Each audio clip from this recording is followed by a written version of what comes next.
What if I told you that the most feared man of the Renaissance wasn't a monster, but a mirror reflecting the truth of human nature itself? That behind his ruthless words lies a secret formula for mental freedom, for clarity in chaos, power in pressure, and calm in conflict. This isn't about manipulation. It's about mastering the battlefield of the mind. Learn this and become mentally unstoppable. Before we start, comment where you're watching from. Subscribe. Tomorrow's story is even crazier. You wake up scrolling. Another morning. Another flood of faces telling you who they are. Perfect lives curated in perfect squares. Success stories crafted with surgical precision. Influencers preaching authenticity while selling you products. Politicians promising change while practicing the same ancient games of power. You pause on a video. An entrepreneur, barely older than you, speaking about his journey to success. His teeth are too white. His confidence too practiced. Behind his eyes, you catch something familiar, the same hunger you recognize in yourself, dressed up as wisdom. This is the world Niccolo Machiavelli saw 500 years ago. You put down your phone and for a moment, the silence feels dangerous. Because in that silence, you begin to notice things. The gap between what people say and what they do. The distance between your public face and your private thoughts. The exhausting performance of being the person you think you should be. Machiavelli understood this performance. Not because he was evil, but because he was honest. Picture him now. Florence, 1503. A young diplomat walking through marble corridors where men in silk robes speak of virtue while plotting betrayal. Where princes fund armies with one hand and donate to churches with the other. Where the same mouth that kisses a crucifix in public orders executions in private. You think corruption is a modern invention? You think hypocrisy was born with social media? Machiavelli watched the Borgia family poison their dinner guests. He saw alliances forged with handshakes and broken with daggers. He witnessed the gap between Christian ideals and Christian behavior, so vast that it could swallow entire cities. And instead of growing cynical, he grew curious. What if, he wondered, we stopped pretending people were angels and started understanding them as humans? This question, this dangerous, liberating question, is why his name became a curse word. Because asking it means admitting something uncomfortable about yourself, about your own hunger for power, about the calculations you make when you think no one is watching. You check your notifications. 47 likes on that carefully crafted post about gratitude, the one where you cropped out the argument you had with your partner that morning, where you filtered your exhaustion into enlightenment. Machiavelli would recognize this moment. Not because you're deceptive, but because you're human. Because survival in any social world requires presentation. Because the gap between your inner life and outer image isn't moral failure, it's evolutionary strategy. But here's what your algorithms won't tell you. Understanding this game doesn't make you a player. It makes you conscious. When Machiavelli wrote The Prince, he wasn't creating a handbook for villains. He was writing an operating manual for reality. A guide for anyone who wanted to navigate power without being destroyed by their own naivety. Look around. Look at your workplace, your relationships, your social circles. Notice who has influence and how they use it. Notice who speaks loudest about virtue and what they do when they think cameras are off. Notice the difference between stated intentions and revealed preferences. This isn't cynicism. This is sight. You refresh your feed again. A celebrity apologizes for something they were caught doing. A CEO speaks about company values while laying off thousands. A thought leader shares profound insights about authenticity while selling a course on personal branding. The machine of perception grinds on. But now, you see its gears. Machiavelli's gift wasn't teaching people to be cruel. It was teaching them to be awake. To see power where it actually operates instead of where it claims to operate. To understand that moral authority and actual authority are often different things. Your phone buzzes. A friend needs advice about their toxic boss. Another wants to know how to get promoted despite office politics. Someone else asks how to deal with a manipulative family member. These aren't abstract philosophical problems. They're Tuesday. You could offer the comfortable advice. suggest they take the high road. Tell them to be the bigger person. Encourage them to believe that good intentions automatically lead to good outcomes. Or you could offer them something more useful. Clarity. Clarity about how power actually works. About the placets, difference between what people say they value and what they actually reward. About the reality that kindness without strength is often kindness without impact. This is Machiavelli's true legacy. Not the cartoon villain of popular imagination, but the clear-eyed analyst who refused to let idealism blind him to reality.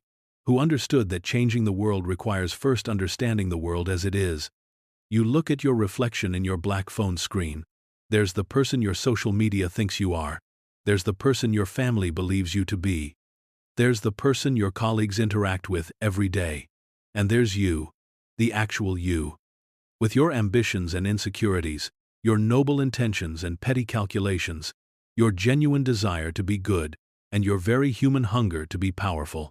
Machiavelli would tell you to stop being ashamed of that complexity, to stop pretending that having strategy makes you unspiritual, to stop believing that understanding manipulation means you're manipulative. The mirror shows you someone more interesting than either pure virtue or pure vice. It shows you someone capable of wisdom. You set the phone aside and feel something shift. Not cynicism, that would be too simple. Not naivety, that would be too dangerous. Something else. Something clearer. The world hasn't changed since you picked up your phone 20 minutes ago. But your ability to see it has. And that, Machiavelli would tell you, is where all real power begins. Not in the ability to control others, but in the refusal to be controlled by your own illusions about what others are actually doing. You're ready to see more clearly now. The question is, what will you do with that sight? You are not evil for wanting power. Let that sink in. You are not evil for wanting power. Your first instinct is probably to argue with that statement. To insist that you don't want power, that you just want to be happy, that you're not like those people who scheme and manipulate their way to the top. But watch what happens when someone cuts in front of you in line. Notice your reaction when a less qualified colleague gets the promotion you deserved. Pay attention to how you feel when your opinion is dismissed in a meeting, when your text goes unread, when your needs come last. That flash of indignation? That desire to be heard, seen, respected, considered. That urge to push back, to assert yourself, to claim your space in the world. That's not pathology. That's power calling. Machiavelli understood something that makes most people uncomfortable. Humans are not angels. They are not devils either. They are something more complex and more interesting. They are animals with aspirations. You have needs. You want safety for yourself and the people you love. You want your work to matter. You want respect, recognition, the ability to shape your circumstances instead of being shaped by them. You want agency in a world that often treats you like a bystander to your own life. These wants live in your body. They pulse in your blood, fire in your neurons, drive your decisions even when you tell yourself you're above such base concerns. Machiavelli called this aspect of human nature the effectual truth. Not what people claim motivates them, but what actually moves them to action. Look at your social media feed again, but this time differently. Look past the surface messages to the deeper currents. That humble brag about working late isn't really about dedication, it's about status. That passionate political post isn't just about justice, it's about belonging to the right tribe. That carefully curated image of success isn't just about inspiration, it's about proving worth. This doesn't make those people bad. It makes them human. You do this too. You calculate social situations. You present different versions of yourself to different audiences. You compete for resources, attention, opportunities. You form alliances. You sometimes choose your battles. You occasionally bite your tongue when speaking. Your mind would cost too much. This isn't manipulation. It's navigation. But somewhere along the way, you learn to feel guilty about this. You absorb the message that good people don't think strategically about relationships. That noble souls don't consider the political dimensions of their choices. That spiritual individuals are supposed to transcend such worldly concerns as influence and position. Machiavelli would call this beautiful nonsense. He watched rulers who genuinely believed in their own righteousness lead their cities to ruin. He saw princes who were so committed to moral purity that they couldn't make the messy compromises required to actually protect their people. He witnessed the gap between ideological perfection and practical effectiveness destroy kingdoms. And he asked a question that religious and political leaders of his time found heretical. What if being good isn't the same as being effective? Consider your own experience. How many times have you seen someone with pure intentions fail to accomplish anything meaningful because they refuse to engage with the realities of human nature? How often have you watched truly helpful changes get blocked by people who cared more about appearing virtuous than being useful? How frequently have you limited your own impact because you were afraid that being strategic would make you impure? Machiavelli observed that humans are governed by two primary forces: love and fear. They want to belong, and they want to survive. They seek connection, and they avoid threats. They pursue pleasure, and they escape pain. This isn't cynical observation, it's biological fact. But here's where it gets interesting. These same forces that can drive destructive behavior can also drive extraordinary good. The parent who fights fiercely for their child's education is using power. The activist who builds coalitions to change unjust laws is wielding influence. The entrepreneur who creates jobs while building wealth is exercising strategic thinking. The difference isn't in the wanting, it's in the wisdom. Machiavelli distinguished between two types of people: those who understand their own nature and those who don't. Those who acknowledge their desires and those who deny them. Those who develop skill in working with human psychology and those who pretend it doesn't exist. He wasn't advocating for cruelty or selfishness. He was advocating for consciousness. Think about someone in your life who has positive influence. Someone who gets things done, who builds teams, who creates change, who makes life better for the people around them. Chances are, they understand power. They know how to communicate in ways that motivate. They recognize what people actually need, not just what they say they want. They can navigate complex social dynamics without losing their integrity. This is power in service of good. This is what Machiavelli meant by virtue, not virtue in the religious sense, but effectiveness in the practical sense. You have this capacity too. You've used it already, probably without realizing it. Every time you've convinced someone to see your perspective, every time you've inspired someone to action, every time you've built trust or resolved conflict, or created something meaningful with others, you were exercising power. The question isn't whether you have power or want power. You do, and you should. The question is whether you'll develop the skill to use it well. Machiavelli believed that people become dangerous not when they acknowledge their hunger for power, but when they refuse to acknowledge it, when they pretend they're above strategy while unconsciously strategizing, when they claim to be motivated only by love while acting from unexamined fear, when they reject conscious influence while wielding unconscious manipulation. Self-awareness, he argued, is the beginning of wisdom. So here's an invitation. Stop apologizing for wanting things. Stop feeling guilty for having ambitions. Stop pretending that caring about outcomes is somehow unspiritual. You are not a saint. You are not a sociopath. You are a human being with complex motivations, multiple needs, and the capacity for both selfishness and service. Own that complexity. Study it. Develop skill in working with it. Because the world doesn't need another person who's too pure to be useful. It needs someone who's wise enough to be both good and effective. Someone who understands that real kindness sometimes requires strength, that genuine love sometimes demands difficult choices, that actual change often requires more than good intentions. Someone who can hold power without being corrupted by it, and who can pursue good without being weakened by naivety. You are not evil for wanting power. You are human for needing it. And you are wise when you learn to use it well. Fortune favors the one who dares with discipline. You've heard versions of this idea your whole life. Fortune favors the bold. Luck is preparation meeting opportunity. God helps those who help themselves.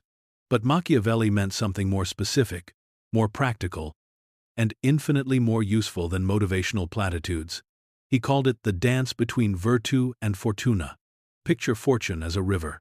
Sometimes it flows gently, carrying you effortlessly toward your destination. Sometimes it rages, threatening to sweep away everything you've built.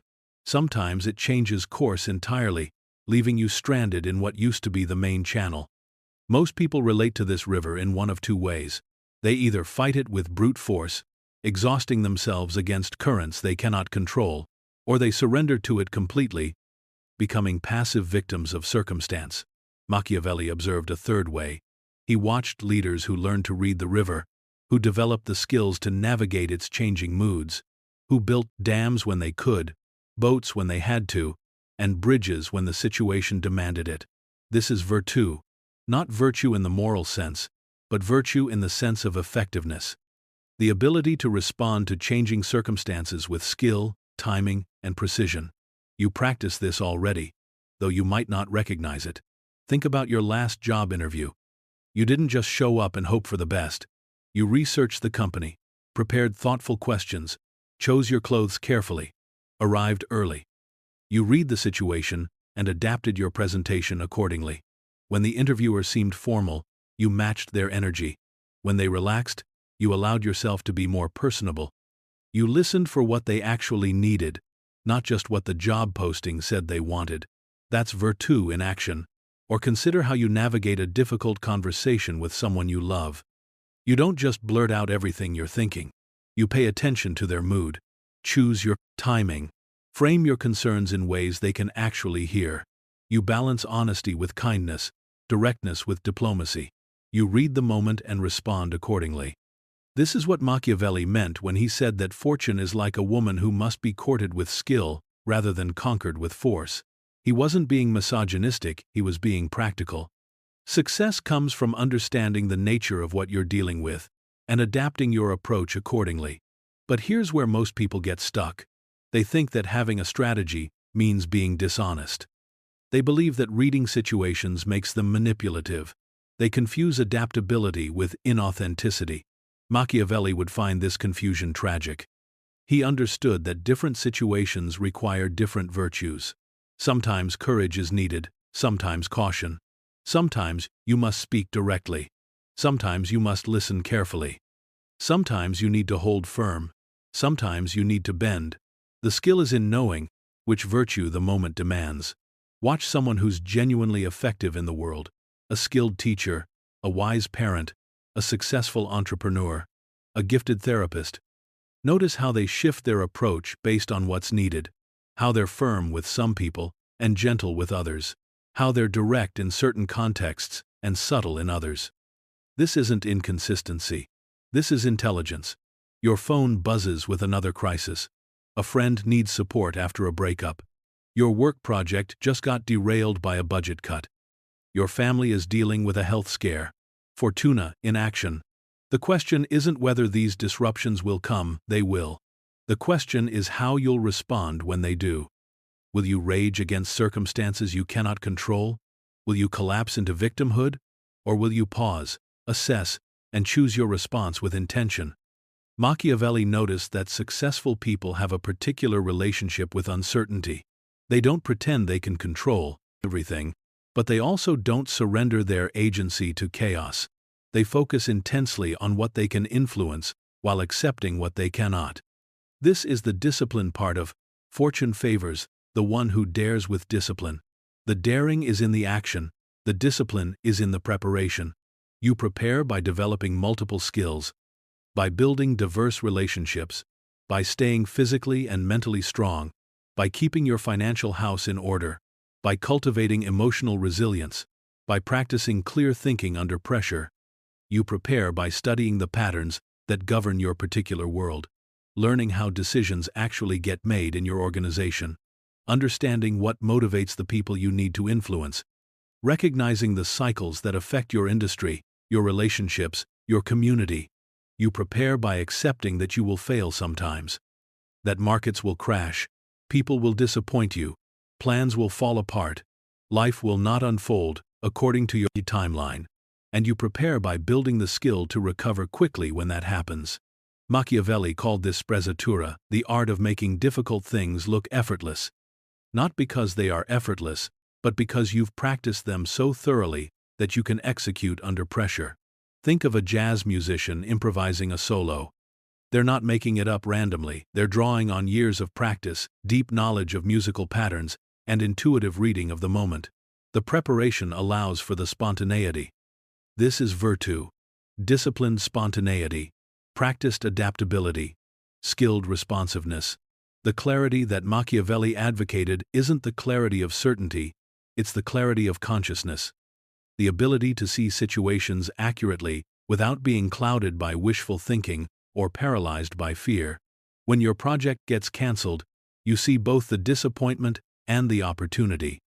When someone betrays your trust, you feel the pain without losing your wisdom. When unexpected success comes your way, you enjoy it without assuming it will last forever.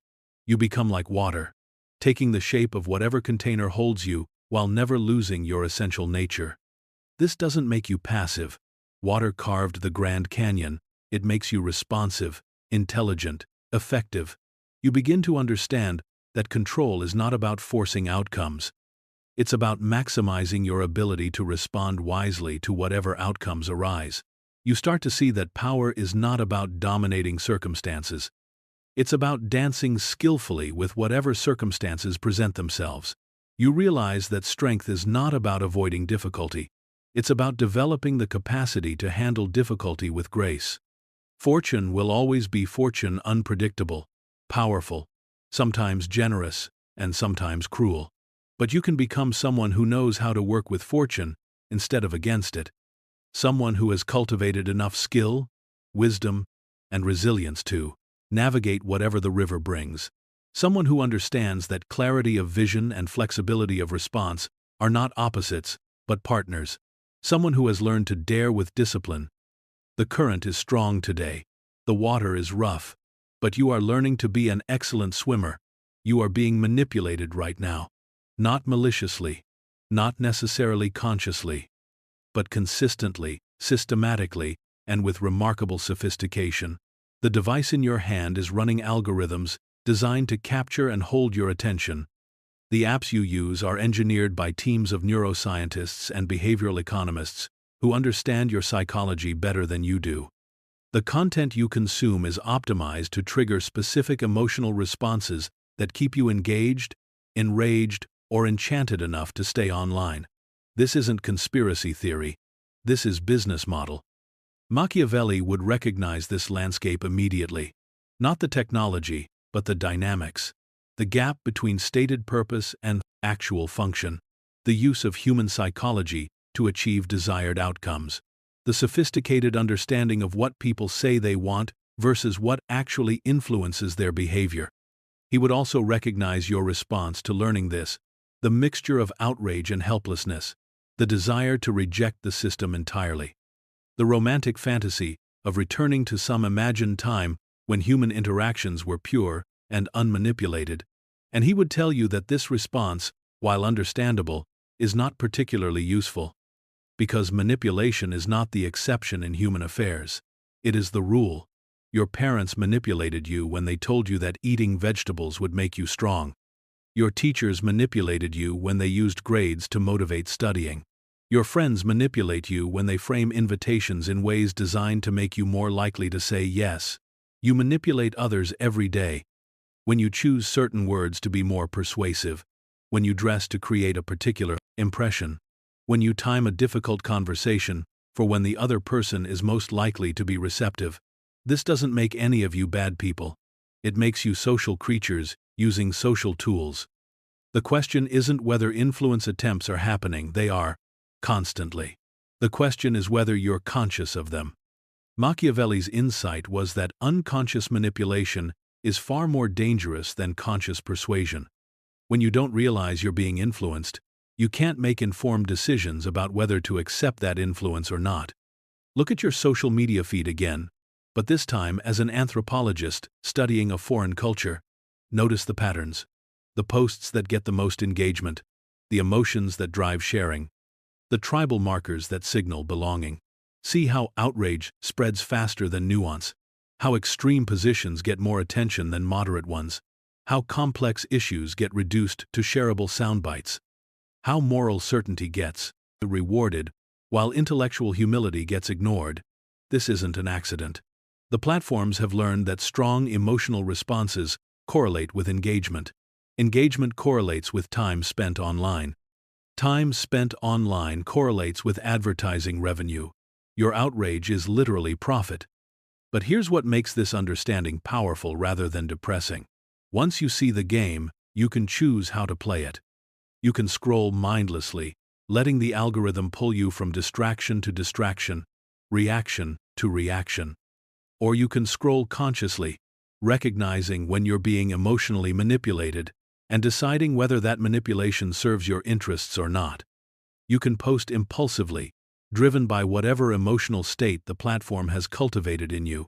Or you can post strategically, understanding how the system works and using it to accomplish your actual goals.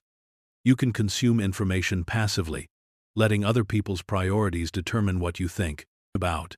Or you can curate your inputs deliberately, seeking out sources that challenge you to think rather than just feel. This is Machiavellian wisdom applied to digital life. Understand the system so you can navigate it without being destroyed by it. Consider how dating apps work. They're designed to keep you dating, not to help you find lasting relationships. Success for the app means you stay single and keep swiping. Success for you means something entirely different. Once you understand this misalignment, you can use the tools more intelligently. You can swipe strategically rather than compulsively. You can craft profiles that attract compatible people rather than maximum attention. You can meet quickly to avoid the endless texting loops that benefit the platform, but waste your time. The same principle applies to professional networking platforms, news, websites, shopping apps, even email systems. Each has its own logic, its own incentive structure, its own way of shaping your behavior to serve its purposes. Machiavelli would say, study those purposes. Understand those incentive structures. Learn to recognize when your behavior is being shaped by systems that may not have your best interests in mind. But he would not say, retreat from the world to avoid manipulation. He would say, become more skilled at recognizing and responding to influence attempts, more sophisticated in your understanding of how social systems work, more conscious in your choices about when to be influenced and when to resist. You live in a world where everyone is trying to persuade everyone else of something, where every interaction contains elements of strategy, where perception shapes reality, and reality shapes perception in endless feedback loops. This is not a fallen world. This is human world. The alternative to conscious participation is not purity, it's unconscious participation. You don't avoid influence by avoiding the systems where influence happens. You just ensure that you're being influenced without realizing it. So here's a different approach. Become a student of influence.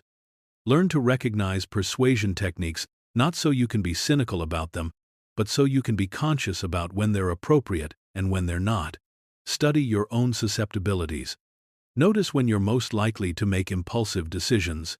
Understand what emotional states make you vulnerable to manipulation. Recognize the difference between persuasion that serves your growth and persuasion that exploits your weaknesses. Develop the skill to influence others ethically. Learn to present ideas in ways that help people make better decisions rather than just decisions that benefit you. Practice creating genuine value rather than just capturing attention. This isn't about becoming manipulative, it's about becoming sophisticated enough to navigate a world where everyone else is trying to be persuasive. Machiavelli understood that morality without competence is often just ineffective morality, that good intentions without skill frequently lead to bad outcomes, that refusing to understand power doesn't make you pure, it makes you powerless. Your phone buzzes again. Another notification designed to pull you back into someone else's game. But now you pause. You notice the pull. You recognize the mechanism. You make a conscious choice about whether to engage or not. This is not cynicism. This is consciousness. This is not paranoia. This is wisdom. This is not surrender to manipulation. This is the development of immunity to unconscious influence. You are still being influenced constantly. You always will be. But now, you're beginning to participate in that influence consciously rather than unconsciously. And that, Machiavelli would tell you, is the first step toward having real power in a world where everyone is trying to have power over you. The game continues, but you're finally learning the rules. You stop wishing for fairness. You start preparing for truth. This shift from hoping the world will change to changing how you engage with the world marks the end of one kind of innocence and the beginning of another kind of strength. It's been a strange journey to this moment. 20 minutes ago, you were scrolling unconsciously, accepting the stories that society tells about how power works, carrying guilt about your own ambitions, feeling frustrated by the gap between how things should be and how things are. Now you're seeing something different.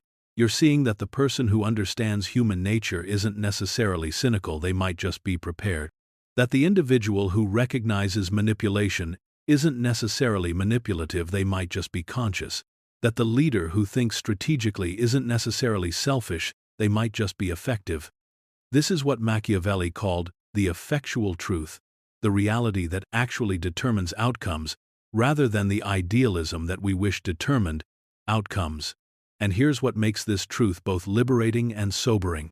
It places responsibility exactly where it belongs.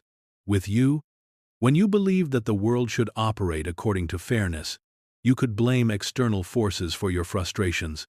When you assumed that good intentions automatically led to good results, you could feel virtuous without being effective. When you thought that strategy was somehow unspiritual, you could avoid the hard work of developing actual skill.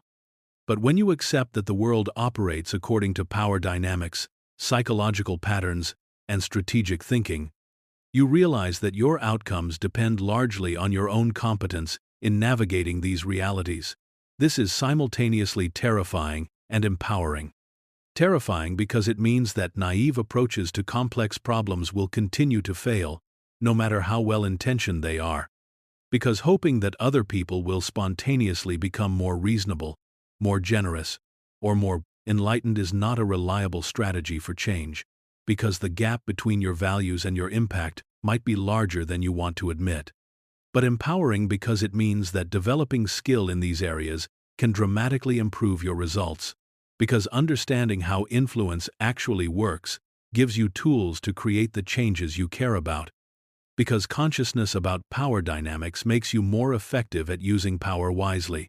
Think about the people in your life who consistently get things done, who build successful businesses, maintain strong relationships, create positive change in their communities, raise healthy children, navigate challenges with grace. Chances are, they understand these principles intuitively. They're not necessarily scheming or manipulative, but they are strategic. They think carefully about timing, framing, incentives, and psychology. They work with human nature rather than against it. This is what you're awakening to. Not the dark arts of exploitation, but the practical arts of effectiveness. The strategist within you isn't a cold calculator. It's an intelligence that can hold both idealism and pragmatism, both values and tactics, both the vision of what could be and the understanding of what is. This intelligence asks different questions than you used to ask. Instead of, "Why isn't this fair?" it asks, "How do I work effectively within current reality while moving towards something better?" Instead of, "Why are people so difficult?" it asks, "What do these people actually need? And how can I help them get it in ways that also serve the larger good?" Instead of, "Why doesn't everyone just do the right thing?" it asks, "What would make the right thing easier, more appealing, or more clearly advantageous for the people involved?" These are not cynical questions. They're engineering questions.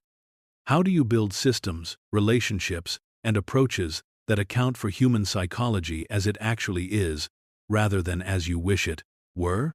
Machiavelli would tell you that this shift in thinking is the difference between being a dreamer and being a reformer, between having good intentions and creating good outcomes, between feeling morally superior and being practically useful.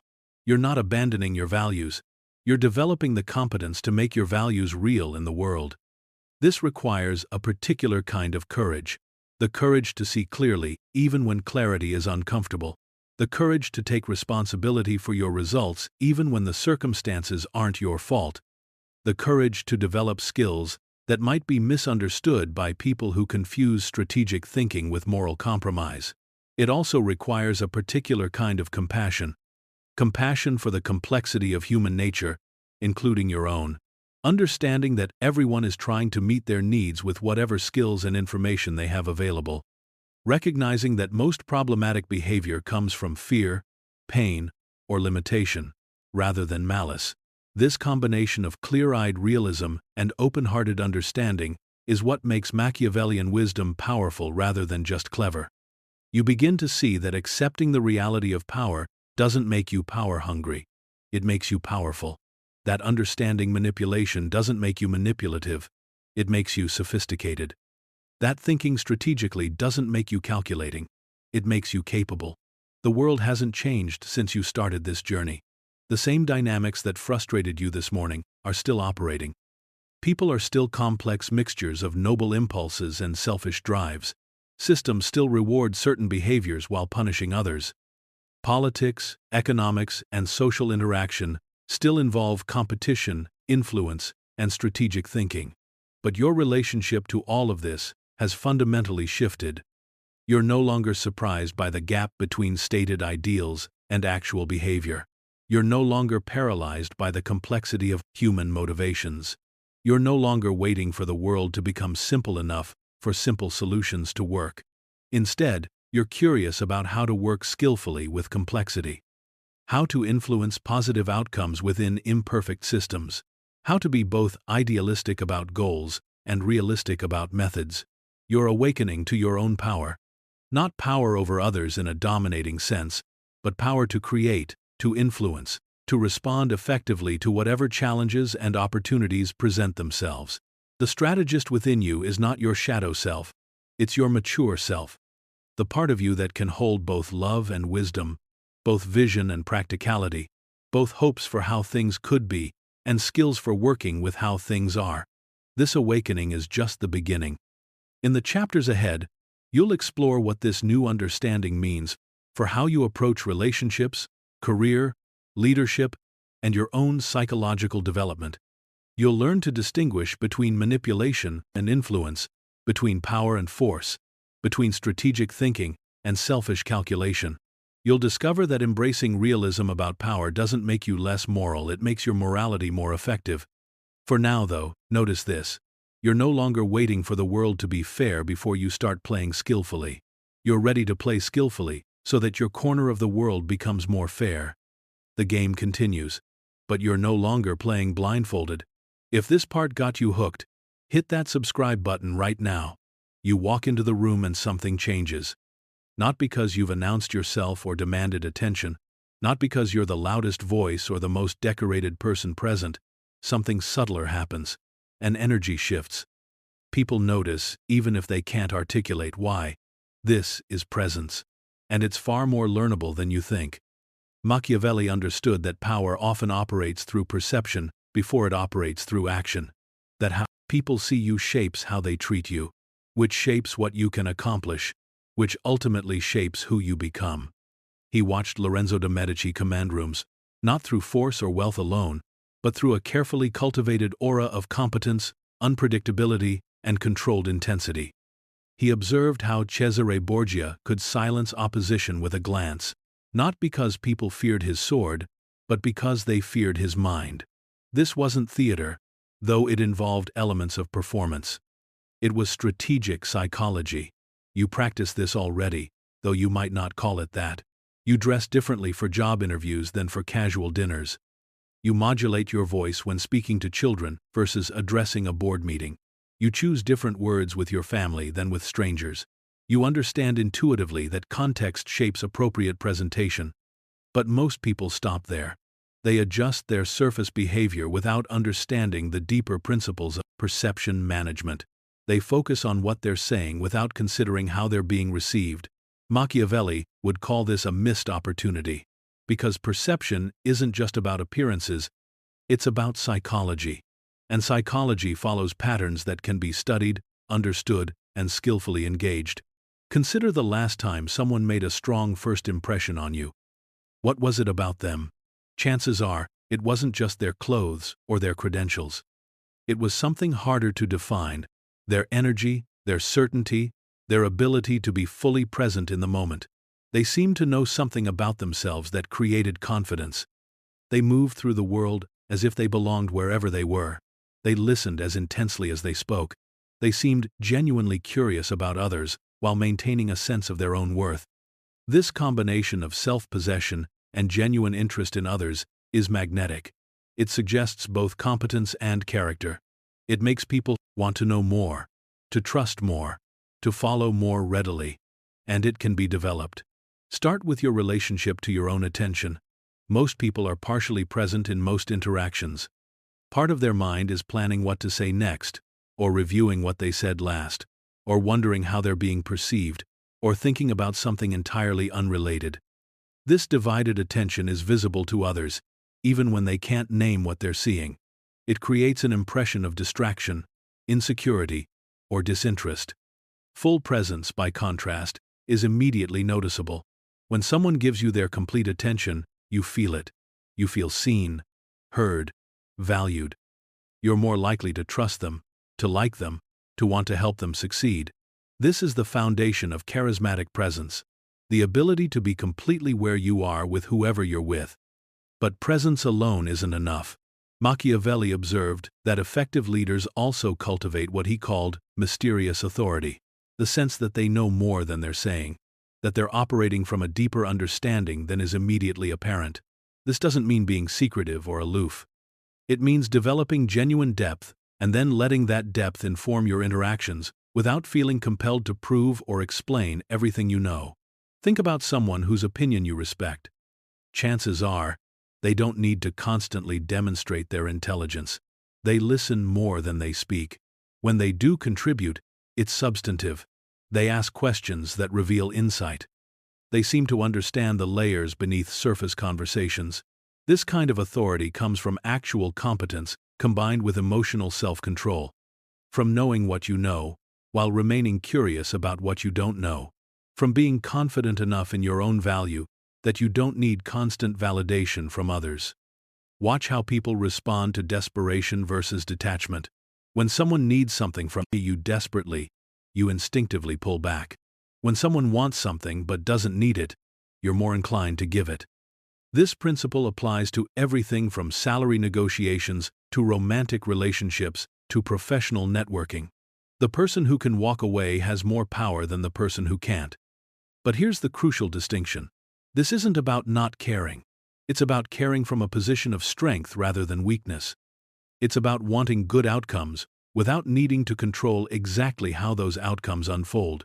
Machiavelli called this sprezzatura the art of making effort look effortless. Not because no effort is involved, but because the effort has been so thoroughly internalized that it appears natural. A skilled musician doesn't struggle visibly with difficult passages. A master chef doesn't appear frantic while managing multiple complex dishes. An effective leader doesn't seem overwhelmed by competing demands. This ease under pressure is deeply attractive to others. It suggests competence, reliability, grace under fire. It makes people want to be around you, to work with you, to trust you with important things. And it's cultivable. You develop it by expanding your capacity to handle complexity without losing your center, by practicing skills until they become automatic, by building enough confidence in your ability to handle difficulties that difficulties don't destabilize you. You develop it by understanding that your emotional state is contagious. That calm people create calm around them, while anxious people spread anxiety. That your internal experience shapes the external environment more than you realize. This is why Machiavelli emphasized self-mastery as the foundation of all other mastery. You cannot project what you do not possess. You cannot inspire confidence if you are not confident. You cannot create stability if you are not stable. But self-mastery doesn't mean emotional suppression. It means emotional intelligence. The ability to feel what you feel without being controlled by what you feel. To access your emotions as information without being overwhelmed by them as experience. Consider how you respond to setbacks. Do you spiral into self-doubt, blame others, or shut down entirely? Or do you pause, assess, adapt, and move forward with whatever you've learned? People notice this. They notice who maintains their composure under pressure and who doesn't. who takes responsibility for their part while learning from mistakes, who bounces back from disappointment with renewed focus rather than lasting resentment. This resilience becomes part of your reputation. It makes others want to involve you in important projects because they trust you won't become part of the problem when problems arise. Your phone buzzes with another crisis. A client is unhappy. A relationship is strained. A plan has fallen through. How you handle this moment in the next 60 seconds will either reinforce or undermine the perception others have of your character. Do you react immediately, defensively, emotionally? Do you blame, explain, or excuse? Do you let the disruption destabilize your entire day? Or do you pause, take a breath, consider your response carefully, address what needs addressing while maintaining your equilibrium? This is perception management in real time. Not manipulation of others, but mastery of yourself. Not creating false impressions, but ensuring that the impressions you create accurately reflect your best qualities rather than your momentary reactions. Machiavelli understood that reputation is built through consistency over time, that single actions matter less than patterns of behavior, that people form their opinions of you based not on your intentions, but on your observable responses to pressure. Every interaction is an opportunity to reinforce the perception you want others to have of your character. Every challenge is a chance to demonstrate the qualities you want to be known for. You are not trying to become someone you're not. You are trying to become someone you could be. Someone who responds rather than reacts. Someone who influences rather than being influenced. Someone who creates calm rather than chaos. Someone whose presence makes every room a little better than it was before you entered. This is your mental armor. Not protection from the world, but protection for your ability to engage with the world skillfully. The room changes when you enter, not because you demand it to, but because you've changed yourself. Nothing they do is about you. Let that sentence sit for a moment. Nothing they do is about you. Your colleague who takes credit for your work, that's about their insecurity, not your worth. Your friend who suddenly becomes distant, that's about their internal struggle, not your value. Your boss who passes you over for promotion, that's about their priorities and pressures, not your competence. This insight is, simultaneously, the most liberating and most difficult truth to internalize, because your ego wants everything to be about you. Your emotions insist that other people's choices are personal judgments about your character. But Machiavelli observed something different. He watched betrayals that destroyed some leaders while others barely registered them. He saw failures that crushed certain people while others used them as stepping stones. He noticed that the difference wasn't in what happened, but in how it was interpreted. The most effective people, he realized, had developed a particular kind of mental armor, the ability to separate other people's actions from their own identity. This doesn't mean becoming callous or cynical. It means understanding that everyone is operating from their own mix of fears, desires, limitations, and pressures. That their choices reflect their circumstances and psychology, not necessarily their feelings about you. Consider your last significant disappointment with another person. Maybe someone broke a promise, betrayed a confidence, or failed to support you when you needed them. Your immediate reaction was probably personal. How could they do this to me? What did I do to deserve this? Don't they care about me at all? But step back. What else was happening in their life? What pressures were they under? What fears might have driven their decision? What limitations of skill, resources, courage, or understanding might have influenced their choice? This isn't about making excuses for harmful behavior.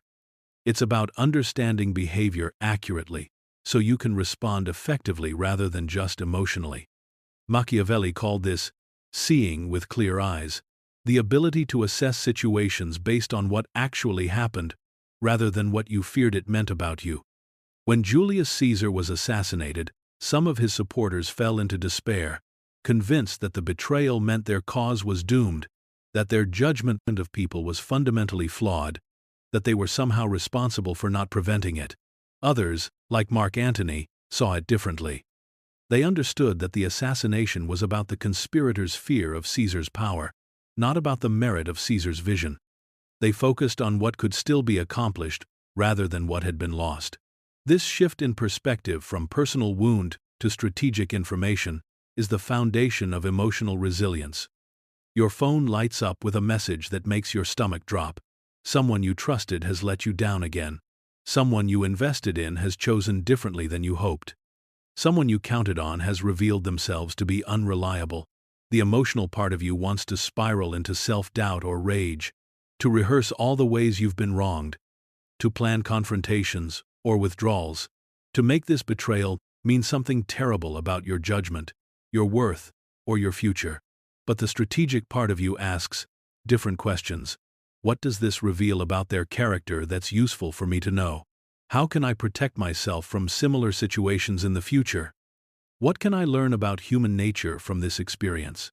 How do I respond in a way that serves my long-term interests rather than my immediate emotions? This isn't emotional suppression. It's emotional intelligence. The ability to feel the hurt without letting the hurt determine your response. To acknowledge the disappointment without letting the disappointment derail your larger objectives. Machiavelli noticed that successful people develop what he called a long view of injury. They don't ignore harm, but they don't let harm define them.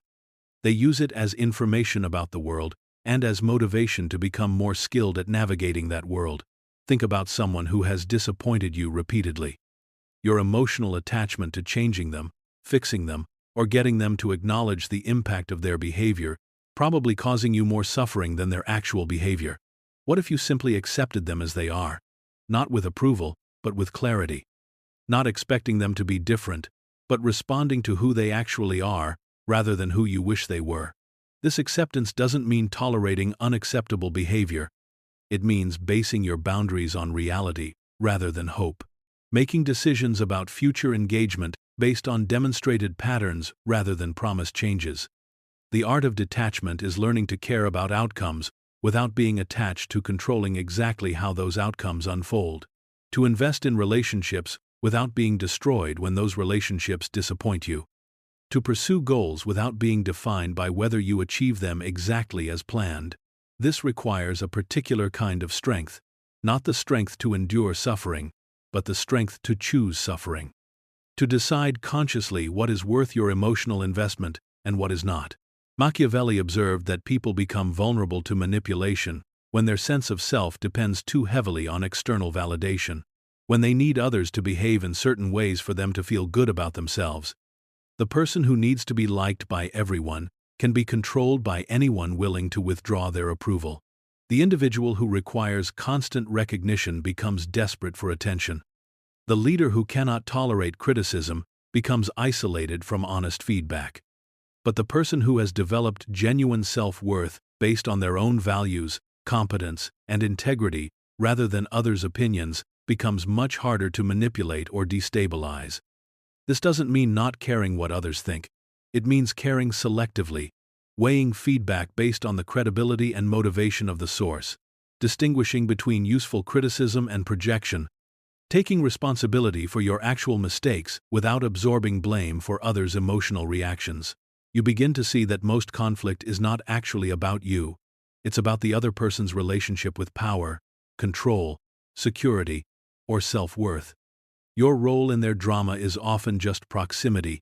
You happen to be there when their internal struggles needed an external target. This understanding creates tremendous freedom. Freedom from taking everything personally. Freedom from feeling responsible for everyone's emotions. Freedom from believing that you can fix people who don't want to be fixed. It also creates responsibility. The responsibility to respond to what's actually happening, rather than what you fear it means. To base your choices on accurate assessment, rather than emotional reaction. To maintain your own center regardless of the chaos swirling around you. Your ex-partner's new relationship isn't commentary on your worth. Your friend's success isn't diminishment of your potential. Your colleague's promotion isn't evidence of unfairness. These events are data points about other people's choices, opportunities, timing, and priorities. They're not verdicts about your value. This detachment doesn't make you cold. It makes you clear. Clear enough to celebrate others' success without feeling diminished. Clear enough to learn from disappointment without feeling devastated. Clear enough to engage fully in relationships without losing yourself in them. Machiavelli understood that emotional entanglement clouds judgment. That personal investment in specific outcomes can blind you to alternative possibilities. That attachment to being right can prevent you from being effective. The leader who cannot accept criticism becomes a tyrant. The partner who cannot tolerate independence becomes possessive. The friend who cannot handle disagreement becomes controlling. But the person who has mastered the art of detachment can engage passionately while remaining flexible, can care deeply while maintaining perspective, can invest fully while accepting uncertainty. They understand that holding things lightly doesn't mean caring less. It means caring wisely. The storm rages around you, but you have learned to be the eye of that storm. Not because you're uninvolved, but because you've discovered that your calm center is more useful than your reactive periphery. Nothing they do is about you. Everything you do is about who you choose to become in response to what they do. This is the beginning of true power. He who controls reaction controls reality. You feel the words before you speak them. The cutting response. The perfect comeback. The righteous defense of your position. Your mouth opens, ready to deliver exactly what this moment seems to deserve, and you pause. In that pause lives all the difference between amateur and master, between reactive and strategic, between being controlled by the moment and controlling the moment. Machiavelli watched skilled politicians navigate rooms full of enemies without saying a word they would regret later. He observed generals who could be insulted to their faces and respond with nothing more than a slight smile. He studied negotiators who could hear outrageous demands and simply say, "Tell me more." This wasn't weakness, this was mastery. The ability to choose your battles is perhaps the most undervalued skill in human interaction. Most people fight every battle that presents itself. They respond to every provocation, correct every mistake, defend every criticism, engage with every unreasonable demand. They exhaust themselves winning arguments that don't matter, while losing wars that do. Consider your last week. How many times did you react immediately to something that frustrated you? How often did you engage with conflict that didn't serve your larger interests? How frequently did you spend emotional energy on battles that weren't worth fighting? Now imagine if you had paused in each of those moments, not to suppress your reaction, but to choose it consciously. To ask yourself, what am I trying to accomplish here? Will engaging serve that goal? What would happen if I said nothing at all? This is calculated courage. Not the courage to fight, but the courage to decide whether fighting serves your objectives. Your colleague makes a snide comment in the meeting. Your immediate impulse is to push back, to correct their mischaracterization, to defend yourself publicly. But what if you simply made a note and addressed it privately later? What if you let their pettiness speak for itself while maintaining your own professionalism? Your family member brings up that sensitive topic again, the one that always leads to the same circular argument. Your first instinct is to engage, to try once more to make them understand your perspective. But what if you simply said, "I can see we have different views on this," and change the subject? Your social media feed shows another post that makes your blood boil. Someone sharing misinformation, expressing opinions you find offensive, making claims you know to be false. Your fingers move toward the keyboard, ready to educate, correct, engage. But what if you simply kept scrolling? These aren't acts of cowardice. They're acts of strategy. Machiavelli understood that attention is the most valuable currency in any interaction. The person who determines what gets attention ultimately controls the conversation.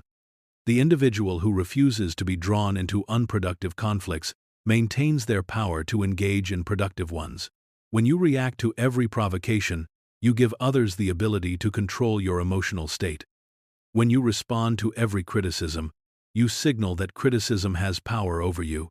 When you engage with every unreasonable demand, you teach people that being unreasonable is an effective way to get your attention. But when you choose your battles carefully, something different happens. You develop a reputation for thoughtfulness.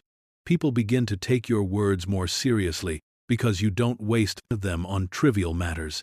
Your silence becomes as powerful as your speech because others know it's intentional.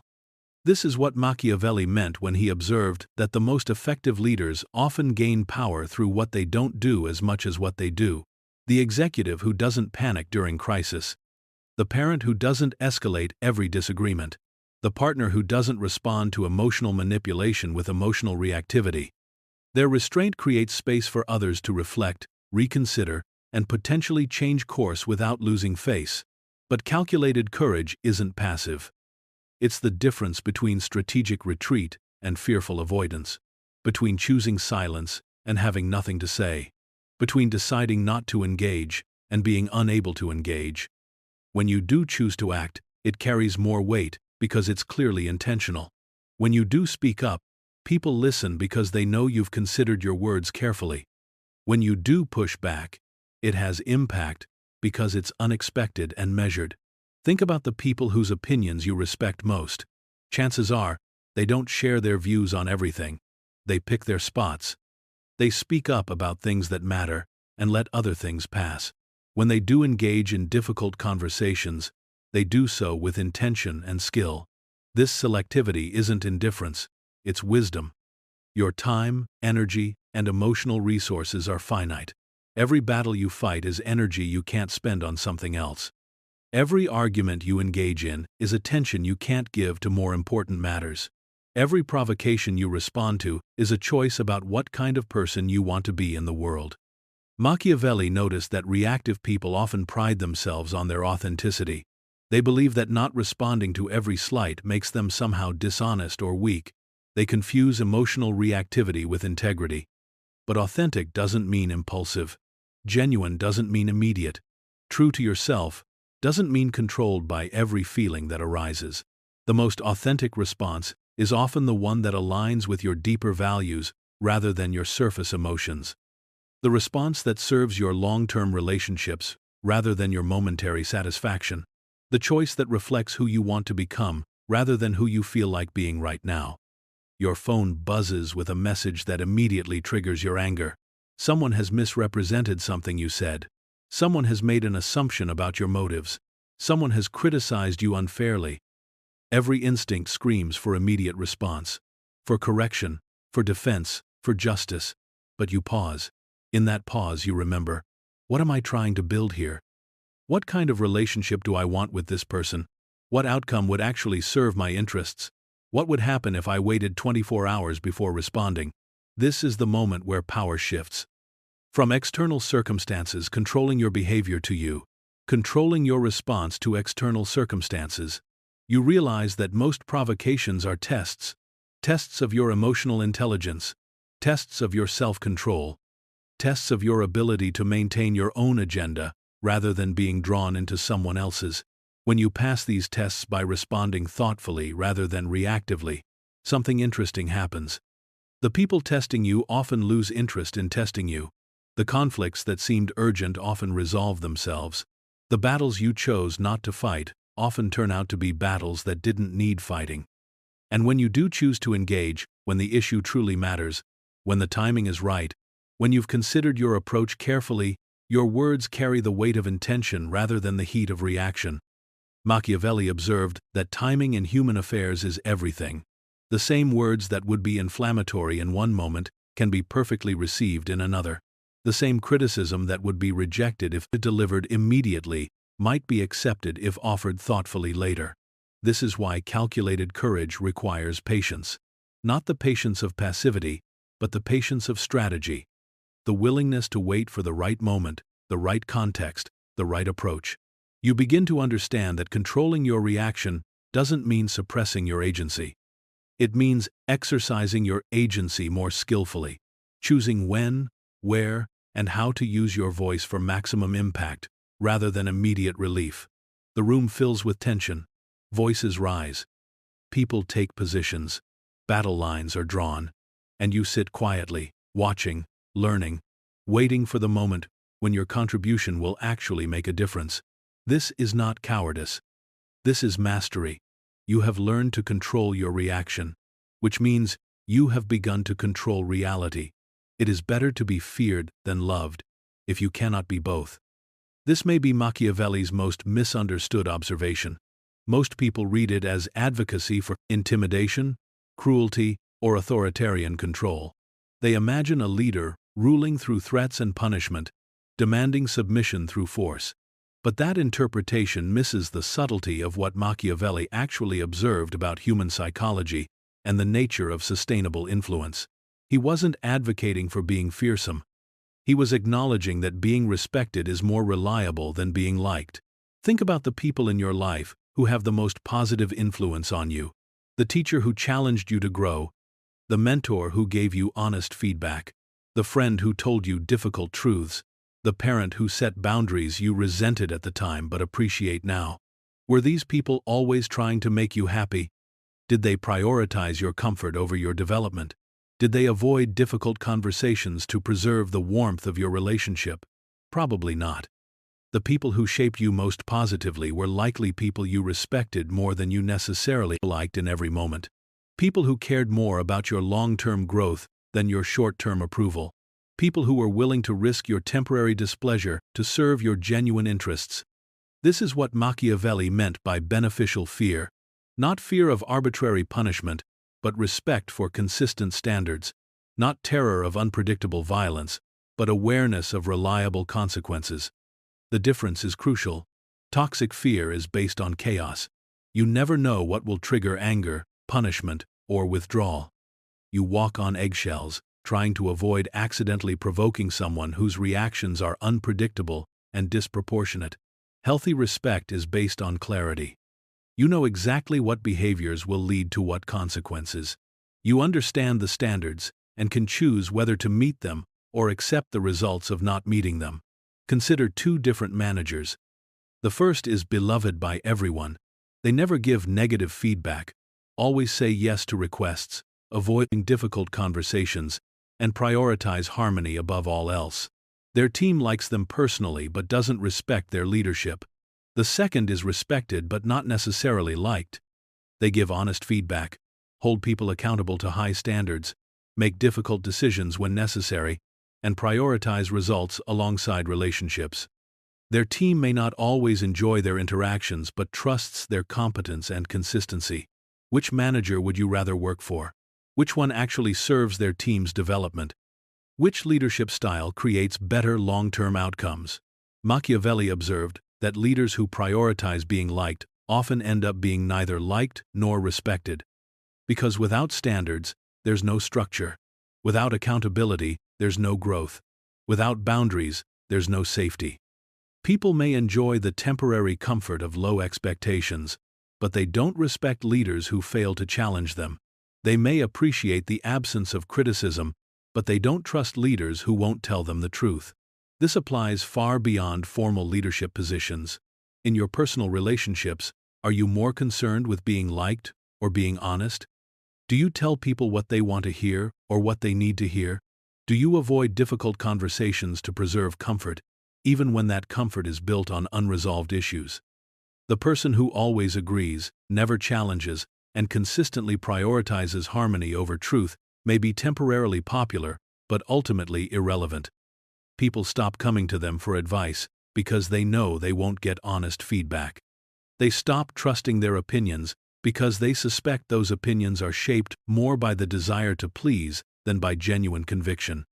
But the person who can be counted on for honest perspective, who maintains consistent standards, who cares enough to risk temporary displeasure for long-term benefit, that person develops a different kind of relationship, based on respect rather than approval-seeking, built on truth rather than comfort. This doesn't mean being cruel or unnecessarily harsh. Machiavelli's ideal leader was firm but fair, demanding but supportive, challenging but caring. The key insight is that sustainable influence comes from reliability rather than popularity.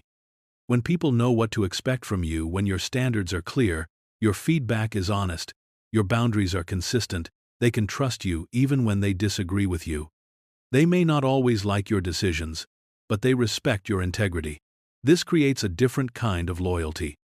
Not the fragile loyalty of approval-seeking, which disappears the moment you fail to please someone, but the robust loyalty of respect, which can withstand disagreement, disappointment, and even conflict. Think about the relationships in your life that have lasted through difficult times. Chances are, they're built on this foundation of mutual respect rather than mutual flattery. You can disagree with these people, even be frustrated with them sometimes, but you trust their character and judgment. Now think about relationships that fell apart at the first sign of conflict. Often, these were built more on the need to be liked than on genuine compatibility or shared values. Machiavelli's insight about fear versus love is really about sustainable versus unsustainable foundations for influence. Love, in this context, means dependence on others' emotional approval. It's fragile because emotions change. It's manipulatable because approval can be withdrawn or granted based on momentary satisfaction rather than lasting principle. Fear, properly understood, means respect for your consistency and competence. It's stable because it's based on demonstrated reliability rather than fluctuating feelings. It's harder to manipulate because it's earned through actions over time rather than granted through momentary pleasure. Your teenager may not like your curfew, but they respect that you enforce it consistently. Your colleague may not enjoy your high standards, but they trust that you apply them fairly. Your friend may not appreciate your honest feedback, but they value that you care enough to give it. This is strength. Not the strength to dominate, but the strength to maintain your integrity regardless of others' reactions. Not the strength to force compliance, but the strength to stand by your principles even when doing so is temporarily uncomfortable. Most people avoid this kind of strength because it requires accepting that you cannot control others' opinions of you. That doing the right thing sometimes means being misunderstood, criticized, or temporarily disliked. But Machiavelli understood that trying to be universally liked is a form of weakness. It makes you dependent on others' approval for your sense of self-worth. It forces you to compromise your judgment to maintain your popularity. It creates relationships based on performance rather than authenticity. The person who needs to be liked by everyone can be controlled by anyone willing to withdraw their approval. But the person who is willing to be temporarily disliked in service of something more important, truth, growth, principle, long-term well-being, that person cannot be easily manipulated or controlled. They have developed what Machiavelli called virtue, the strength to do what the situation requires, rather than what feels comfortable in the moment. This doesn't mean being needlessly difficult or harsh. It means being willing to be the person the situation needs, rather than the person others want you to be. Sometimes that person is gentle and supportive. Sometimes that person is firm and challenging. Sometimes that person says yes. Sometimes that person says no. The consistency isn't in always being the same. The consistency is in always being guided by your deeper values, rather than your surface desire for approval.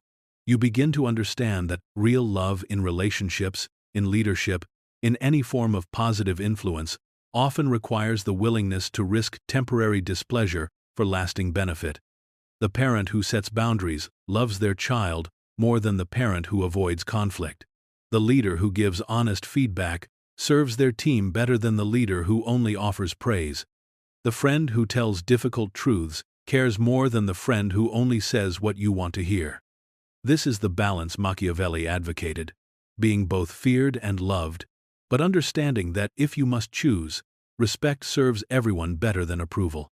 Because respect builds character while approval often weakens it. Respect creates growth while approval often prevents it.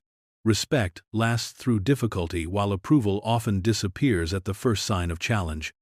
You are learning to be someone worth respecting, especially when that means being temporarily unpopular. There is a place inside you that cannot be touched by outside forces. Machiavelli called it the inner citadel. The Stoics called it the fortress of the soul. Modern psychology might call it psychological resilience or emotional autonomy. Whatever you name it, it's the most important territory you'll ever defend. This isn't a place of isolation or withdrawal from the world. It's a place of clarity and strength that allows you to engage with the world more effectively. It's the calm center from which you operate, regardless of the storms swirling around you. Building this inner fortress requires 3 fundamental practices: conscious reflection, strategic withdrawal, and intentional re-engagement. Most people live their lives in constant reaction mode. Something happens, they respond immediately. Someone criticizes them, they defend instantly. A crisis emerges, they panic reflexively. They allow external circumstances to determine their internal state. But effective people, the ones Machiavelli studied, the leaders who maintained their power through chaos, the individuals who seemed unshakable in the face of adversity, they had developed the capacity to pause between stimulus and response. This pause is where your power lives. In that pause, you can choose your reaction rather than being controlled by it. You can consider your options rather than defaulting to habit. You can respond from your values rather than your emotions. Conscious reflection is the practice of creating this pause deliberately, regularly, systematically. It begins with something as simple as a daily practice of sitting quietly and asking yourself, what happened today? How did I respond? What worked well? What could I improve? What am I learning about myself, about others, about how the world actually operates? Not self-judgment, not harsh criticism of your mistakes. Simple, honest observation of your experience. Machiavelli was famous for his evening ritual of changing into formal clothes and spending time with the great minds of antiquity through their books. He would mentally converse with ancient philosophers and historians, seeking wisdom from those who had navigated similar challenges across the centuries. You can create your own version of this practice. Time each day when you step back from the immediate demands and reflect on larger patterns. When you consider not just what happened, but what it means and how it fits into your longer-term development. This reflection builds what philosophers call the view from above, the ability to see your daily experiences in broader context, to understand that today's crisis is one event in a longer story, that this disappointment is one data point in a larger pattern, that this success is one moment in an ongoing journey. This perspective doesn't minimize the importance of present moments. It provides the stability that allows you to engage with present moments more skillfully. But reflection alone isn't enough. Sometimes the world becomes too noisy, too demanding, too chaotic for clear thinking. Sometimes you need to physically remove yourself from external pressures to maintain your internal clarity. This is strategic withdrawal. Not permanent escape, but temporary retreat for the purpose of regaining perspective and strength. Your phone has been buzzing all day with urgent demands, most of which aren't actually urgent. Your email inbox is full of other people's emergencies, most of which aren't your emergencies. Your social media feeds are engineered to keep you anxious, outraged, or distracted.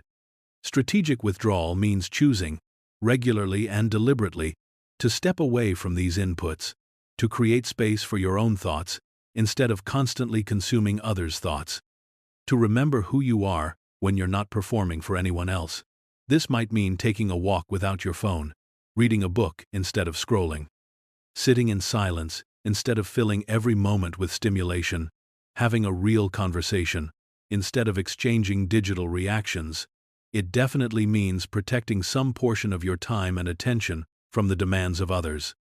Creating boundaries around your mental space, the same way you would create boundaries around your physical space. Machiavelli understood that leaders who are constantly available to others become unavailable to themselves. That people who never withdraw from external demands lose touch with their own judgment, values, and vision. But withdrawal without re-engagement is just escape. The goal isn't to avoid the world permanently, it's to engage with the world from a position of strength rather than weakness. Intentional re-engagement means returning to your responsibilities, relationships, and challenges with renewed clarity and energy. It means bringing the perspective you've gained through reflection and withdrawal back into active service. This is what makes you dangerous to chaos and valuable to others. You become someone who can maintain their center regardless of external turbulence. Someone who thinks clearly under pressure. Someone who responds rather than reacts. People begin to notice this stability. They start coming to you during difficult times because your calm is contagious.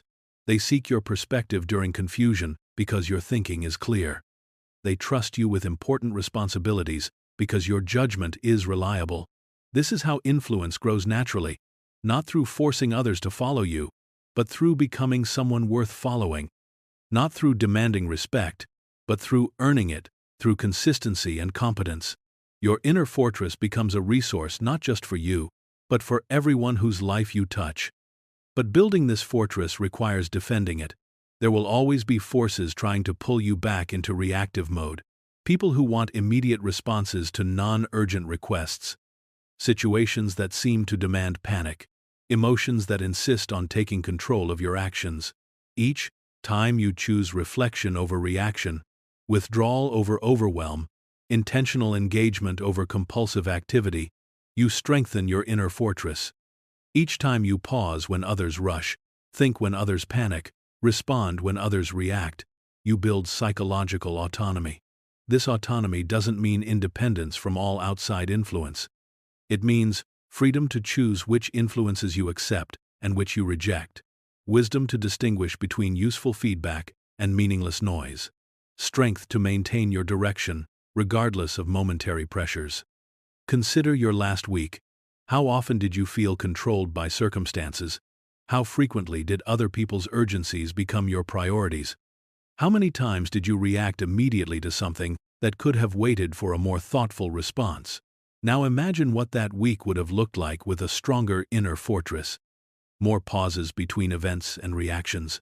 More time for reflection before decisions. More strategic withdrawal when clarity was needed. More intentional engagement when action was required. This isn't a fantasy. This is a skill that can be developed through practice. Start small. One pause before responding to an angry email. One walk without your phone. One evening of reflection instead of entertainment. One moment of choosing your reaction instead of defaulting to habit. Each small choice builds the foundation for larger choices. Each moment of conscious response makes the next moment of conscious response more likely. Gradually, you begin to notice a shift. External chaos affects you less. Other people's emotions don't automatically become your emotions. Urgent requests don't immediately trigger urgent responses. You develop what Machiavelli called the long view, the ability to consider not just immediate consequences, but lasting implications. Not just what feels good now, but what serves you well over time. Not just how to win today's battle, but how to position yourself for tomorrow's opportunities. Your inner fortress doesn't protect you from the world. It protects your ability to engage with the world skillfully. The storms still come. The pressures still mount. The chaos still swirls, but you remain centered in the eye of that storm, clear in your thinking, intentional in your responses, autonomous in your choices. This is your inner citadel, built through reflection, protected through withdrawal, expressed through engagement. It cannot be conquered by outside forces because it exists in the space between what happens to you and how you choose to respond to what happens to you. That space is yours. Guard it well. It's the foundation of everything else you'll build. You wake up in a cell, not literally, though Machiavelli did, in February of 1513, when the Medici guards came for him in the night. Accused of conspiracy, stripped of his position, thrown into the Bargello prison, where screams echoed off stone walls and hope died, darkness. But metaphorically, you know this place. The cell of sudden loss, the prison of public disgrace, the isolation that comes when everything you built crumbles in a single moment. Maybe your version was a termination letter, a divorce filing, a diagnosis that changed everything, a betrayal by someone you trusted, a failure so public, so complete, that it redefined how the world sees you and how you see yourself.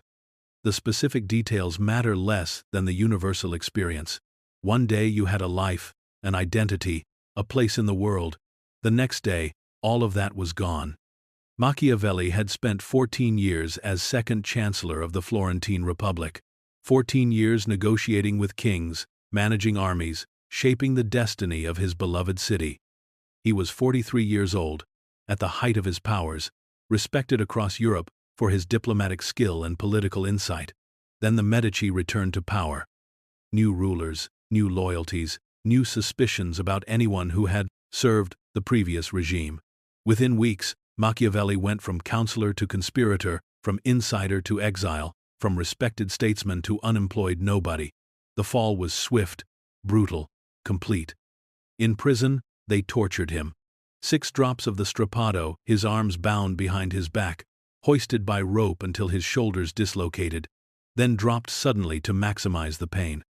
They wanted him to confess to plots he may not have been part of, to betray friends he may not have wanted to betray.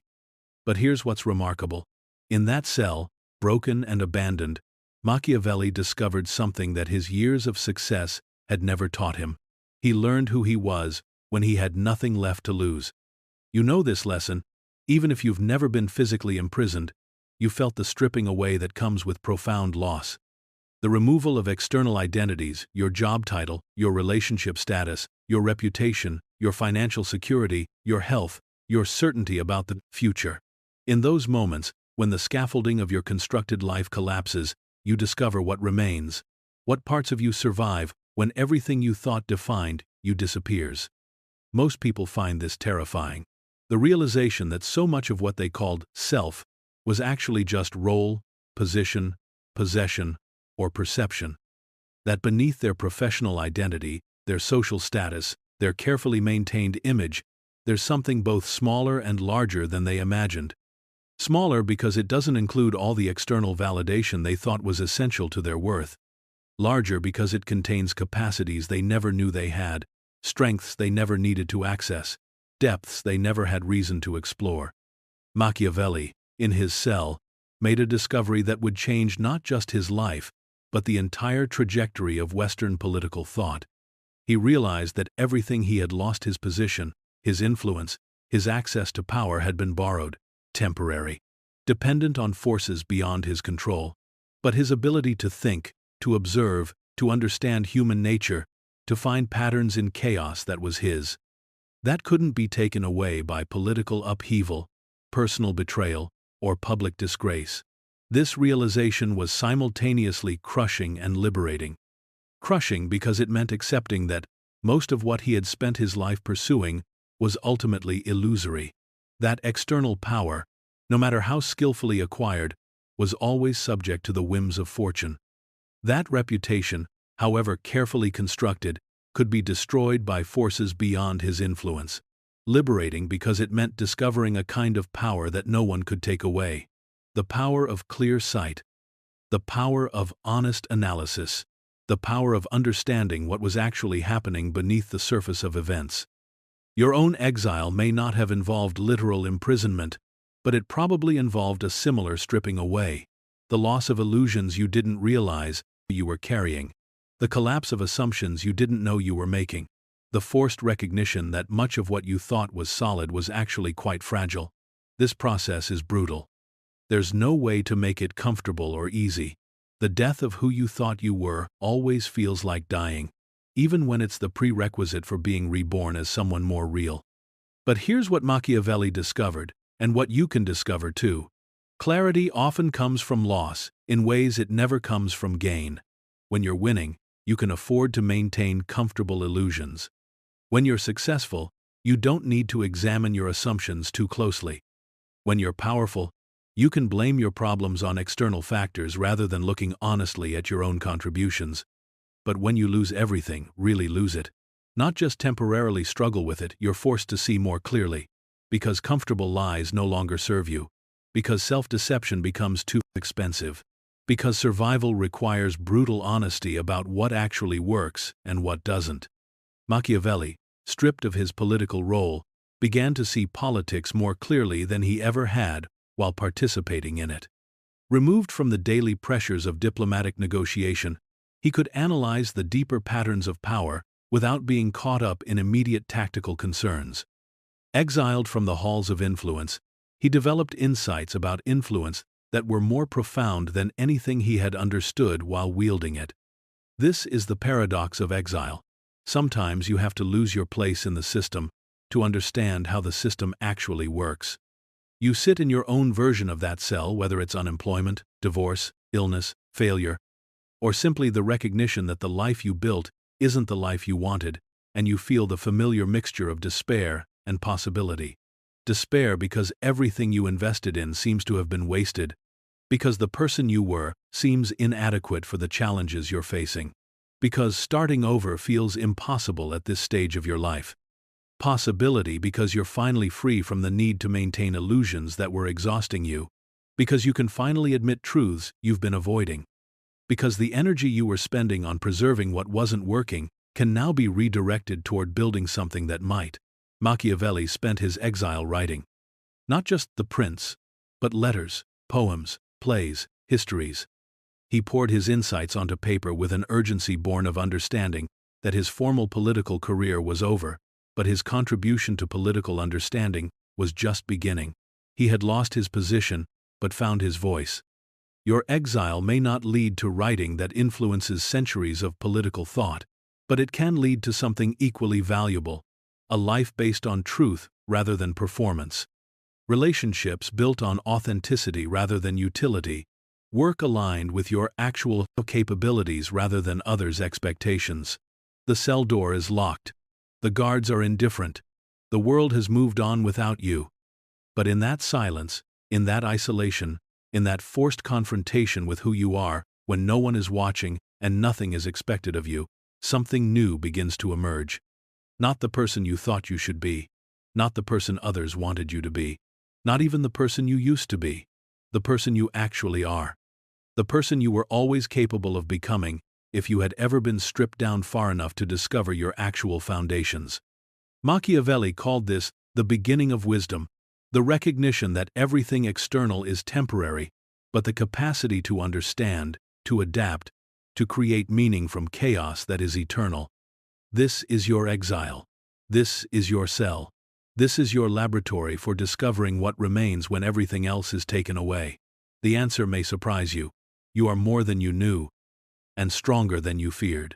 But first, you had to lose everything to find out. Failure is the only teacher that never lies. Success can flatter you into believing your luck was skill. Victory can convince you that your strategy was superior when it was simply better timed. Triumph can create the dangerous illusion that you understand causes and effects that you actually just rode successfully. But failure strips away all comfortable self-deceptions. It shows you exactly where your understanding was incomplete, your preparation inadequate, your assumptions wrong. It forces you to confront the gap between your intended impact and your actual results. This is why Machiavelli, in exile, learned more about power than he had in 14 years of wielding it. When he was second chancellor, he could attribute his successes to his diplomatic skill, his political insight, his strategic thinking. When his enemies defeated him, he had to face a more uncomfortable truth: that skill, insight, and strategy weren't enough if you didn't understand the deeper forces shaping the game. The Medici didn't outmaneuver him through superior tactics. They won because they correctly assessed the shifting winds of larger political change while he remained focused on immediate diplomatic challenges. They understood that in times of upheaval, survival depends more on adaptability than expertise. This lesson that competence in the current system means nothing if the system itself is changing became central to everything Machiavelli would later teach about power and survival. But he could only learn it through losing. You know this dynamic in your own life. Think about your most significant failures: the job you lost, the relationship that ended, the project that collapsed, the opportunity you missed. At the time, these felt like unmitigated disasters, evidence of your inadequacy, your poor judgment, your fundamental flaws. But looking back, what did they teach you that success never could? Maybe the job loss revealed that you had been trying to succeed in an environment that was fundamentally misaligned with your values or abilities. Maybe the relationship ending showed you patterns in your behavior that you couldn't see while you were in the middle of them. Maybe the failed project taught you about planning, teamwork, or market realities that no successful project would have illuminated. Failure is painful precisely because it's educational. It forces growth in ways that comfort never does. Machiavelli, sitting in his exile in Sant'Andrea, began to see his entire career differently. Not as a series of successes interrupted by one catastrophic failure, but as a series of partial understandings that culminated in necessary education. He realized that his diplomatic successes had sometimes been built on temporary alignments of interest that he mistook for permanent loyalty. That his political insights had been shaped by a relatively stable period that gave him false confidence about the reliability of institutions. That his strategic thinking had been adequate for managing existing systems, but inadequate for navigating systemic change. These weren't character flaws. They were the inevitable limitations of someone learning complex skills in real time, but they were limitations that only failure could reveal clearly enough to address. This is the difference between people who are destroyed by failure and people who are refined by it. The first group treats failure as evidence of their fundamental inadequacy.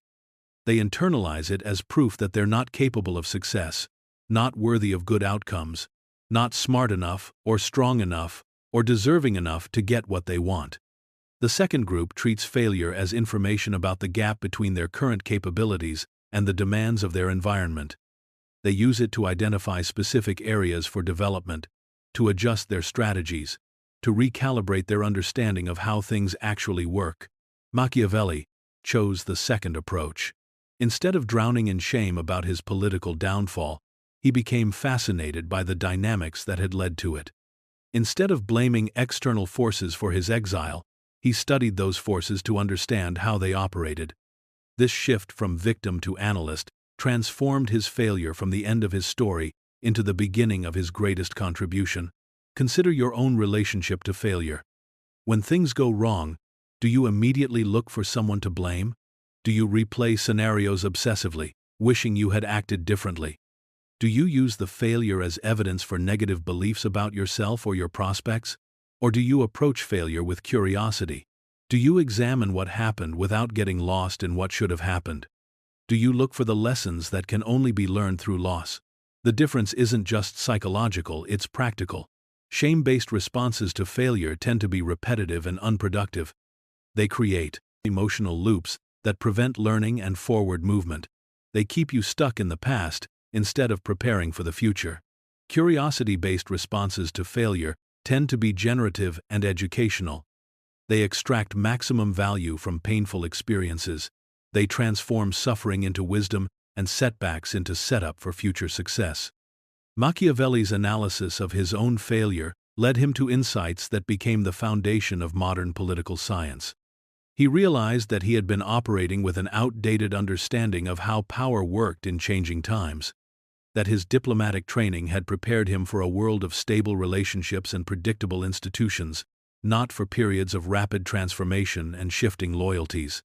This recognition led him to develop what would become his signature insight: that effective action requires understanding the actual forces shaping your environment, not the forces you wish were shaping it, or the forces that shaped it in the past. He began to see that his failure wasn't evidence of his inadequacy, but evidence of his education's incompleteness. The skills that had made him successful in one context were insufficient for a different context. The strategies that worked during stability failed during chaos. But this wasn't a personal flaw, it was a universal human challenge. Everyone's expertise is contextual. Everyone's success is partially dependent on circumstances. Everyone's understanding is limited by their experience. The question isn't whether you'll face situations that exceed your current capabilities. You will. The question is whether you'll use those situations to expand your capabilities or to convince yourself that expansion isn't possible. Your phone buzzes with news of another setback, another plan that didn't work, another relationship that disappointed you, another goal that proved more difficult than anticipated. Your first impulse might be frustration, self-criticism, or the urge to give up. But what if you approach this setback with the same analytical curiosity that Machiavelli brought to his exile? What if you asked, what does this failure reveal about my assumptions? What does this setback teach me about how things actually work versus how I thought they worked? What capabilities do I need to develop? What strategies do I need to adjust? What understanding do I need to deepen? This doesn't mean being glad about failure or seeking it out unnecessarily. Pain is still pain, loss is still loss, disappointment is still disappointing. But it means extracting maximum value from inevitable difficulties instead of allowing them to be purely destructive. Machiavelli discovered that the humiliation of exile contained the seeds of insights he never could have gained through continued success. That losing his position in the system allowed him to understand the system in ways that maintaining his position never would have. That his greatest contribution to human understanding came not from his years of political success, but from his willingness to learn deeply from political failure. This is the alchemy that transforms suffering into wisdom, setbacks into strength, failures into foresight. You don't choose whether difficulties will come, but you choose what you do with them when they arrive. The student learns from success. The master learns from failure. You are becoming a master of your own life. One hard-won lesson at a time. You become your own ruler, not of a kingdom, but of the mind. This realization comes slowly, often in the depths of your darkest moments. When external power has been stripped away, when others' validation has disappeared, when the structures you depended on have crumbled, that's when you discover the only sovereignty that truly matters. Machiavelli, writing by candlelight in his rural exile, understood this with painful clarity. He had spent years advising princes, studying power, analyzing the art of ruling others. Now, reduced to irrelevance, he was forced to learn a different kind of statecraft, the governance of his own inner world. This wasn't consolation philosophy. This wasn't making the best of a bad situation. This was the discovery of actual power in a realm that no external force could touch. The mind, he realized, was the ultimate principality. It could be governed wisely or poorly. It could be defended or left vulnerable. It could be ruled by conscious intention or allowed to fall into chaos under the influence of external circumstances.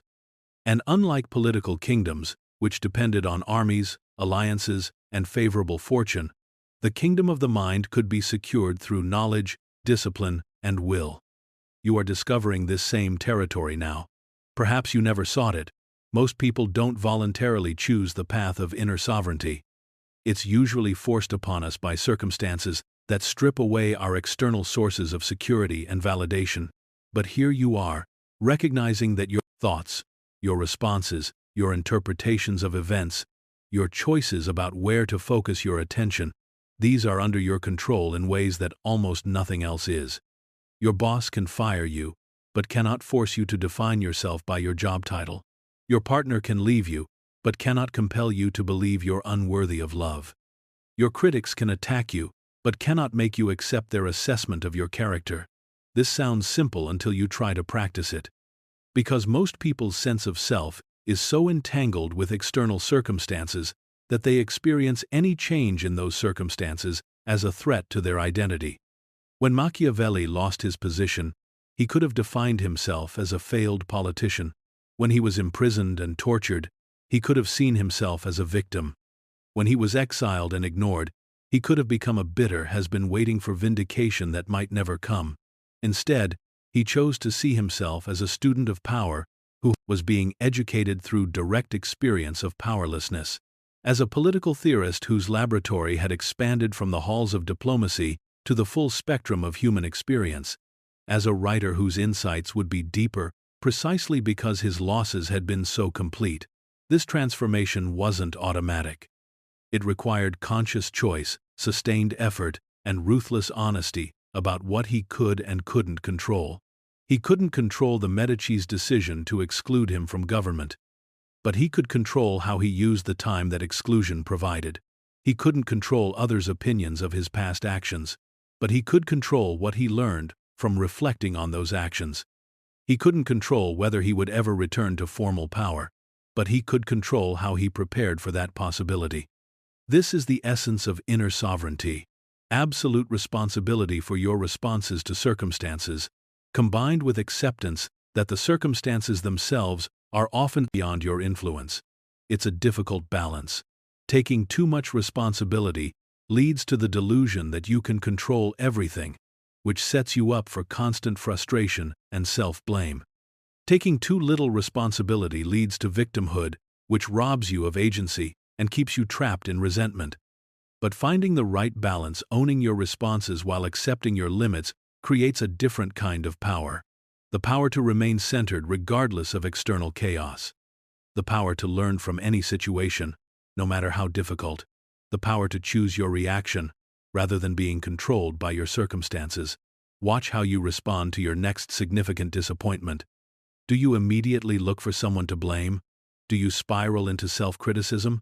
Do you become overwhelmed by emotions that seem to control you rather than inform you? Or do you pause and ask, what can I learn from this? How can I respond in a way that serves my long-term interests? What aspects of this situation are within my control, and how can I influence those aspects effectively? This pause, this space between what happens to you and how you respond to what happens is where your sovereignty lives. Machiavelli called this space the realm of virtue, not virtue in the moral sense, but skill in the art of effective response.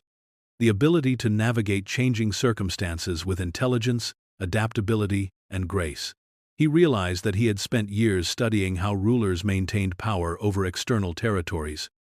Now he was learning how to maintain power over the territory that mattered most, his own consciousness. This inner kingdom has its own laws, its own challenges, its own rewards. It requires different skills than managing external relationships or professional responsibilities. It demands honesty about your own patterns, courage to face difficult truths about yourself, and discipline to change habits that no longer serve you. But mastering this inner realm provides a foundation that external mastery alone can never offer. Because when you know how to govern your own mind, you become unshakable in ways that no external position or possession can make you. Your thoughts become organized around your values rather than your fears. Your emotions become information rather than commands. Your responses become chosen rather than automatic. This doesn't mean becoming emotionless or detached from the world. It means engaging with the world from a position of strength rather than desperation. It means caring about outcomes without being dependent on specific outcomes for your well-being. The practical implications are profound. When you're not desperately seeking others' approval, you can communicate more honestly. When you're not terrified of failure, you can take appropriate risks. When you're not defined by your circumstances, you can navigate changing circumstances with flexibility rather than rigidity. People begin to notice this shift. You become someone others turn to during difficulty because your stability is reassuring. Your judgment improves because it's less clouded by emotional reactivity. Your relationships deepen because they're based on choice rather than need. This is leadership in its purest form, not the ability to control others, but the ability to influence them through the example of your own self-mastery. Machiavelli discovered that his exile, which had seemed like the end of his relevance, was actually the beginning of his greatest influence. Cut off from formal political power, he developed insights about power that would shape political thinking for centuries. Your own exile from whatever position, relationship, or identity you've lost can be the beginning of your own greatest contribution. Not necessarily to history, but to your own life and the lives of those around you. The external kingdom may be lost, the position may be gone, the relationship may be over, the dream may have failed, but the inner kingdom remains, yours to govern wisely or poorly, yours to defend or neglect, yours to develop into a source of strength that no external force can touch. You are learning to be a prince of your own experience, a sovereign of your own responses, a ruler of the only territory that truly belongs to you. This is not consolation for external failure. This is the discovery of internal power. The most important throne you will ever occupy sits in the center of your own consciousness. Take your seat. Your reign begins now. Everyone will betray you eventually. The only question is when and why. This sounds cynical until you understand what Machiavelli meant by betrayal. He wasn't talking about malicious backstabbing or deliberate cruelty. He was talking about the simple, inevitable fact that people will eventually choose their own interests over yours when those interests conflict significantly enough, and they should. This recognition that betrayal is not a personal failing, but a structural feature of human relationships, is perhaps the most liberating insight you can develop about trust, loyalty, and the management of expectations in all your relationships. Machiavelli learned this lesson viscerally during his exile. People who had worked closely with him, who had benefited from his influence, who had claimed to value his friendship, they simply stopped communicating when his position disappeared. Not out of malice, but out of practical recognition that association with a political exile could damage their own standing with the new regime. He could have spent his remaining years nursing resentment about their disloyalty. He could have convinced himself that their abandonment proved something terrible about human nature or his own judgment. He could have become bitter, paranoid, unable to form new relationships because of his disappointment with old ones. Instead, he chose to see their behavior as natural, predictable, and ultimately not personal. This perspective shift from betrayal as aberration to betrayal as inevitability changes everything about how you approach relationships, trust, and emotional investment in others. Most people operate with what Machiavelli would call romantic assumptions about loyalty. They believe that true friends will support them regardless of cost. That genuine love means unconditional sacrifice. That real loyalty means choosing your interests over their own, even when that choice is damaging to them. But this creates impossible standards that no human being can consistently meet. Because everyone has their own survival to manage, their own families to protect, their own dreams to pursue, their own limitations to work within. When you expect others to consistently prioritize your needs over their own, you set up both yourself and them for inevitable disappointment. You create relationships based on unsustainable demands rather than realistic appreciation for what people can actually offer. Think about your own recent disappointments with others. How many of them stem from expecting someone to act against their own clear interests for your benefit? How often have you been hurt by people making rational choices for themselves that happened to be inconvenient for you? Your colleague who took credit for the project was protecting their career advancement. Your friend who wasn't available during your crisis was managing their own overwhelming responsibilities. Your family member who didn't support your decision was expressing genuine concern about risks they perceived. None of these are betrayals in the dramatic sense. They're just people making reasonable choices based on their own circumstances, information, and priorities. Machiavelli observed that effective leaders understand this dynamic and plan accordingly. They don't rely on others' loyalty to override their self-interest. Instead, they work to align their interests with others' interests, whenever possible, and they prepare backup plans for when that alignment breaks down. This doesn't mean becoming paranoid or mistrustful. It means becoming realistic about what you can expect from others and taking responsibility for protecting yourself rather than expecting others to sacrifice themselves for your protection. Consider how this shifts your approach to important relationships. Instead of asking, "Will this person be loyal to me?"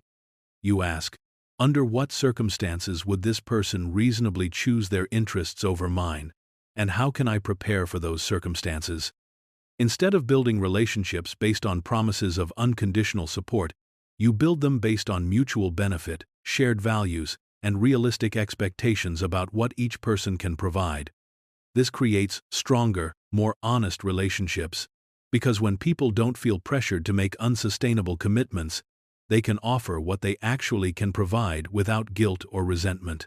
And when they do need to prioritize their own interests, it doesn't feel like betrayal, it feels like life. But what about genuine betrayal? The kind that involves deliberate deception, malicious intent, or violation of explicit agreements. Machiavelli's perspective is equally useful here. He understood that people sometimes act badly, not because they're inherently evil, but because they're afraid, desperate, or operating from incomplete information. The business partner who embezzled funds may have been facing financial pressures you knew nothing about. The spouse who had an affair may have been struggling with emotional needs they didn't know how to communicate. The friend who spread your secrets may have been trying to protect themselves from social consequences. This doesn't excuse the behavior or eliminate its impact. Actions have consequences regardless of intentions.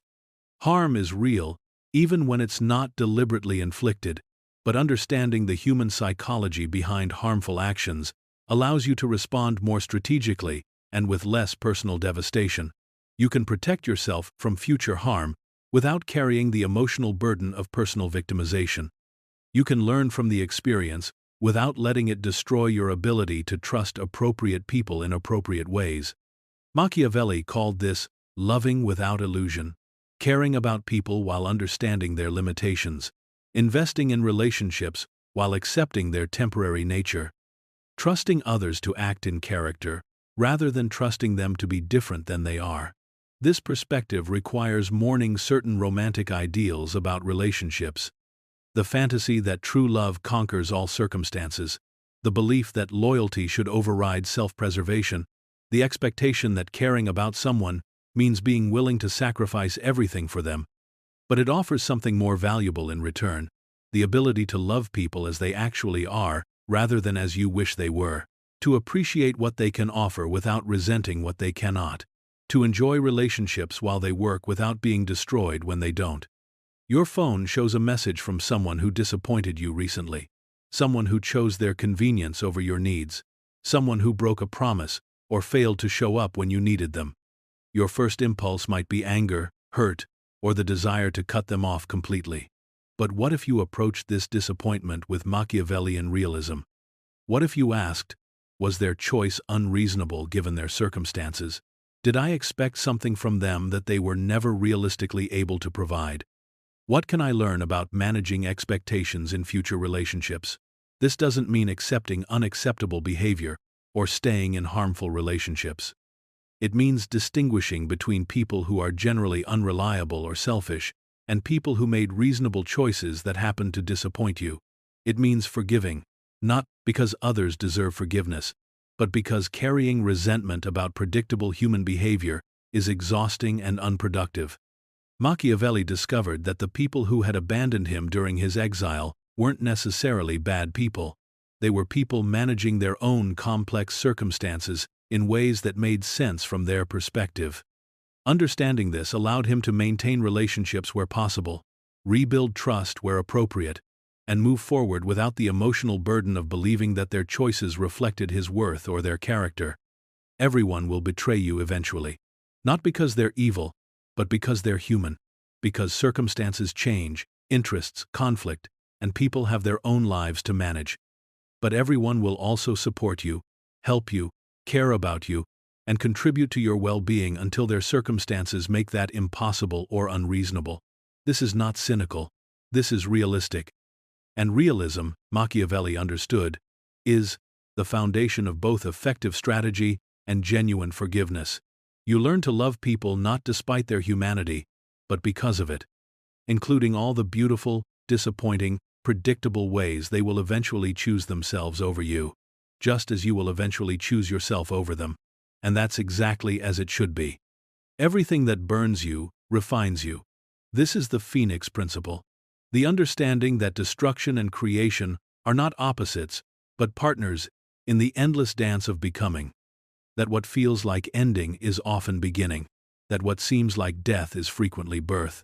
Machiavelli, sitting in his exile 15 years after his fall from power, finally understood this alchemy. The political career that had been burned away, the reputation that had been destroyed, the certainties that had been incinerated, the identity that had been reduced to ash, all of it had been necessary fuel for something larger than what he had lost. The young diplomat, who had maneuvered through Renaissance courts, had been competent, ambitious, successful within the constraints of his understanding. But he had also been limited by those constraints, trapped within conventional thinking about power, loyalty, and political possibility. The exile had burned away those limitations, forced him beyond the comfortable boundaries of accepted wisdom, compelled him to question assumptions he hadn't even realized he was making. From those ashes had emerged something unprecedented, a way of thinking about human nature and political reality that would reshape civilization's understanding of both. Insights that could only have come from someone who had gained everything, lost everything, and discovered what remained when the smoke cleared. You are in your own fire now. Not necessarily the literal fire of public disgrace and political exile, but the equally transformative fire of having your illusions burned away. The fire of realizing that much of what you thought would make you happy actually made you anxious. That many of the people you trusted were operating from their own limitations and fears. That most of the systems you believed in were more fragile and arbitrary than you imagined. This burning is painful because it's supposed to be. The old self, the one built on comfortable assumptions, wishful thinking, and borrowed identities, doesn't surrender easily. It clings to familiar patterns even when those patterns no longer serve. It resists transformation, even when transformation is clearly necessary. But pain, Machiavelli learned, is often the price of clarity. Suffering is frequently the cost of wisdom. Loss is usually the tuition for lessons that cannot be learned any other way. The question isn't whether the fire will come, it will. The question is whether you'll allow it to refine you or simply consume you. Most people, when faced with the flames of significant loss or failure, focus on trying to rebuild exactly what they had before. They want their old job back, their old relationship restored, their old sense of security returned. They treat the fire as an interruption to be endured rather than a process to be embraced. But the phoenix doesn't try to become the same bird that died. It uses the elements of the old self as raw material for something entirely new. Something that incorporates the lessons of destruction into its very structure. Something stronger, wiser, more resilient than what came before. Machiavelli could have spent his exile trying to regain his position in Florentine politics. He could have schemed for restoration, plotted for revenge, or simply waited for political winds to change in his favor. Instead, he chose transformation. He used his forced separation from power to understand power more deeply than anyone ever had.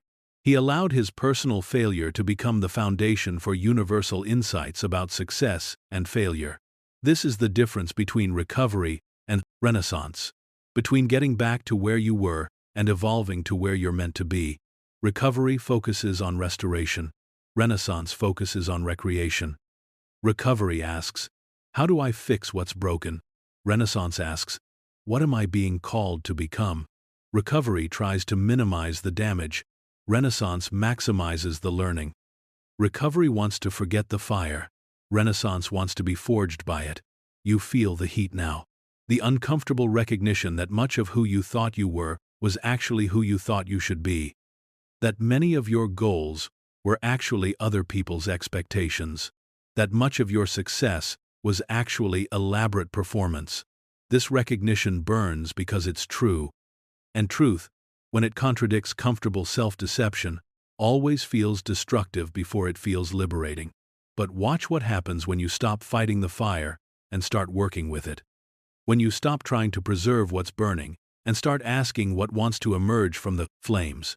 Your old professional identity dissolves, revealing deeper questions about what work actually means to you. Your familiar relationship patterns crumble, creating space for more authentic ways of connecting. Your inherited beliefs about success, happiness, and security melt away, allowing you to discover your own definitions. This is not loss. This is liberation. The phoenix burns not because it's being punished, but because it's being prepared.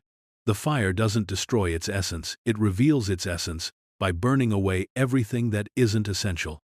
Machiavelli discovered that his essential self wasn't the diplomat, the advisor, the political insider. Those were roles he had played skillfully, but they weren't who he was. His essential self was the observer, the analyst, the seeker of truth about how human beings actually behave under pressure. That self couldn't be destroyed by political exile because it didn't depend on political position. It couldn't be diminished by loss of reputation because it wasn't built on others' opinions. It couldn't be threatened by uncertainty because it found meaning in understanding rather than controlling. What is your essential self? Not your job title, your relationship status, your financial situation, your social position. Not your past achievements, your future plans, your family expectations, or your cultural conditioning. Who are you when all of those external identifiers are stripped away? What remains when the performance ends? What part of you cannot be touched by any external circumstance? This is what the fire reveals. Not by destroying you, but by burning away everything that isn't actually you. The process is intense because the attachments are strong. You've invested decades in building an identity, establishing relationships, accumulating achievements, creating security. Watching those investments burn feels like watching your life disappear. But those investments weren't your life. They were your attempts to create a life based on what you thought would make you safe, significant, successful, loved. The fire shows you what actually makes you safe. Your ability to adapt, to learn, to create meaning regardless of circumstances. What actually makes you significant? Your unique perspective, your capacity to contribute, your willingness to be authentic rather than approved. What actually makes you successful? Your alignment with your deeper values, your skill in navigating reality as it is rather than as you wish it were. What actually makes you lovable? Your willingness to be genuinely yourself, rather than performing an acceptable version of yourself. These discoveries don't come through addition, accumulating more achievements, relationships, possessions, or experiences. They come through subtraction, removing everything that masks your essential nature. Machiavelli, stripped of everything he had worked for, found something he hadn't known he was seeking: himself. Not the self he had constructed to succeed in Florentine politics, but the self that could understand universal truths about human nature and power. Your fire is burning now. The flames are hot. The smoke is thick. The destruction feels total. But look closely. In the center of the fire, something new is already taking shape. Something that incorporates all your experience, but isn't limited by it. Something that learned from your failures, but isn't defined by them. Something that carries forward your wisdom, but releases your wounds. The phoenix doesn't rise despite the fire. It rises because of the fire. You are not being destroyed. You are being refined. Everything that burns away was meant to burn away. Everything that remains was meant to remain. What remains is sufficient. What remains is essential. What remains is you more yourself than you have ever been. The fire burns. The phoenix rises. Your transformation is complete. You have learned to speak without words. This realization comes gradually, often unnoticed until someone points it out. The way conversations pause when you enter a room. How people seek your opinion, even when you haven't offered it. The strange authority that seems to emanate from your presence rather than your position. You are becoming what Machiavelli called the silent prince. Someone whose influence flows from depth rather than volume, from presence rather than performance, from what they contain rather than what they express. This is the highest form of power, the kind that doesn't need to announce itself because it's obvious to anyone with eyes to see. Watch a master at work in any field. The surgeon, whose calm steadies the entire operating room. The teacher, whose quiet attention commands respect from chaotic students. The negotiator, whose silence makes others eager to fill the space with concessions. They're not manipulating through technique. They're influencing through being. Through the unmistakable sense that they know something, understand something, possess something that others lack. This isn't about mysterious aloofness or calculated withholding. It's about the natural authority that develops when someone has genuinely mastered themselves and their craft. When they've moved beyond the need to prove their competence and can simply embody it. Machiavelli observed this quality in Lorenzo de' Medici, who could control Florence's political direction with a raised eyebrow. In Cesare Borgia, who commanded loyalty through presence long before he demonstrated military skill. In the most effective leaders of any era, who seemed to wield influence effortlessly because they had learned to wield themselves skillfully. The journey to this silent authority begins with observation.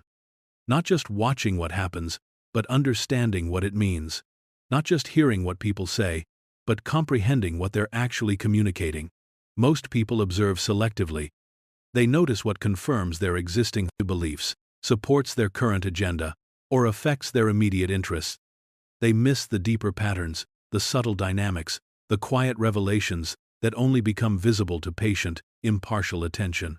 But you have learned to watch differently, to see without agenda, to listen without preparing your response, to notice what's actually happening rather than what you expect to happen or hope will happen.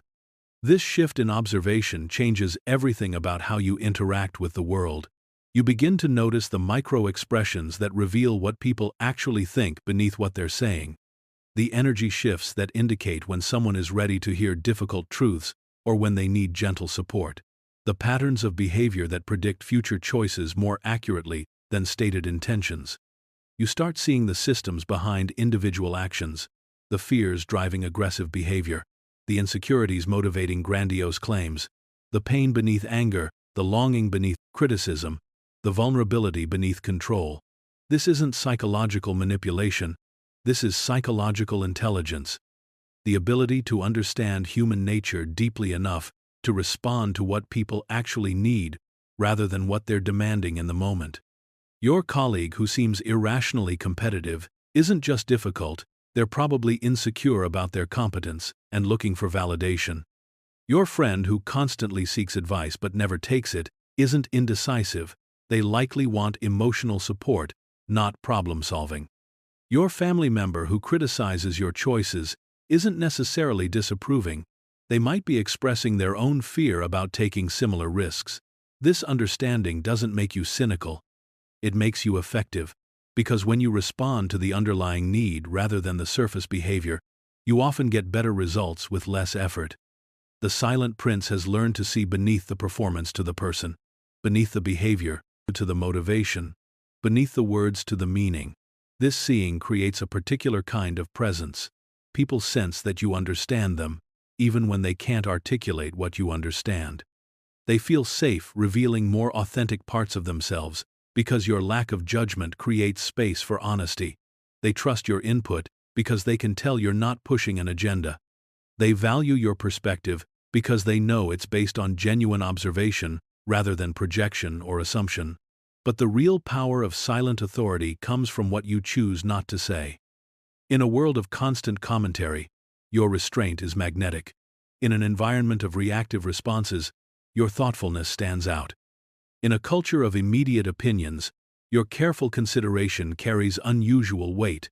You have learned the difference between having something to say and having to say something, between contributing value and filling silence, between sharing wisdom and displaying intelligence.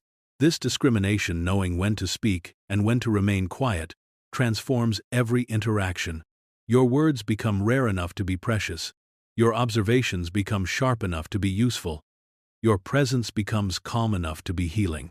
The silent prince influences through modeling rather than instruction, through example rather than explanation, through embodiment rather than argument. People watch how you handle stress and learn about resilience. They observe how you treat difficult people and understand dignity.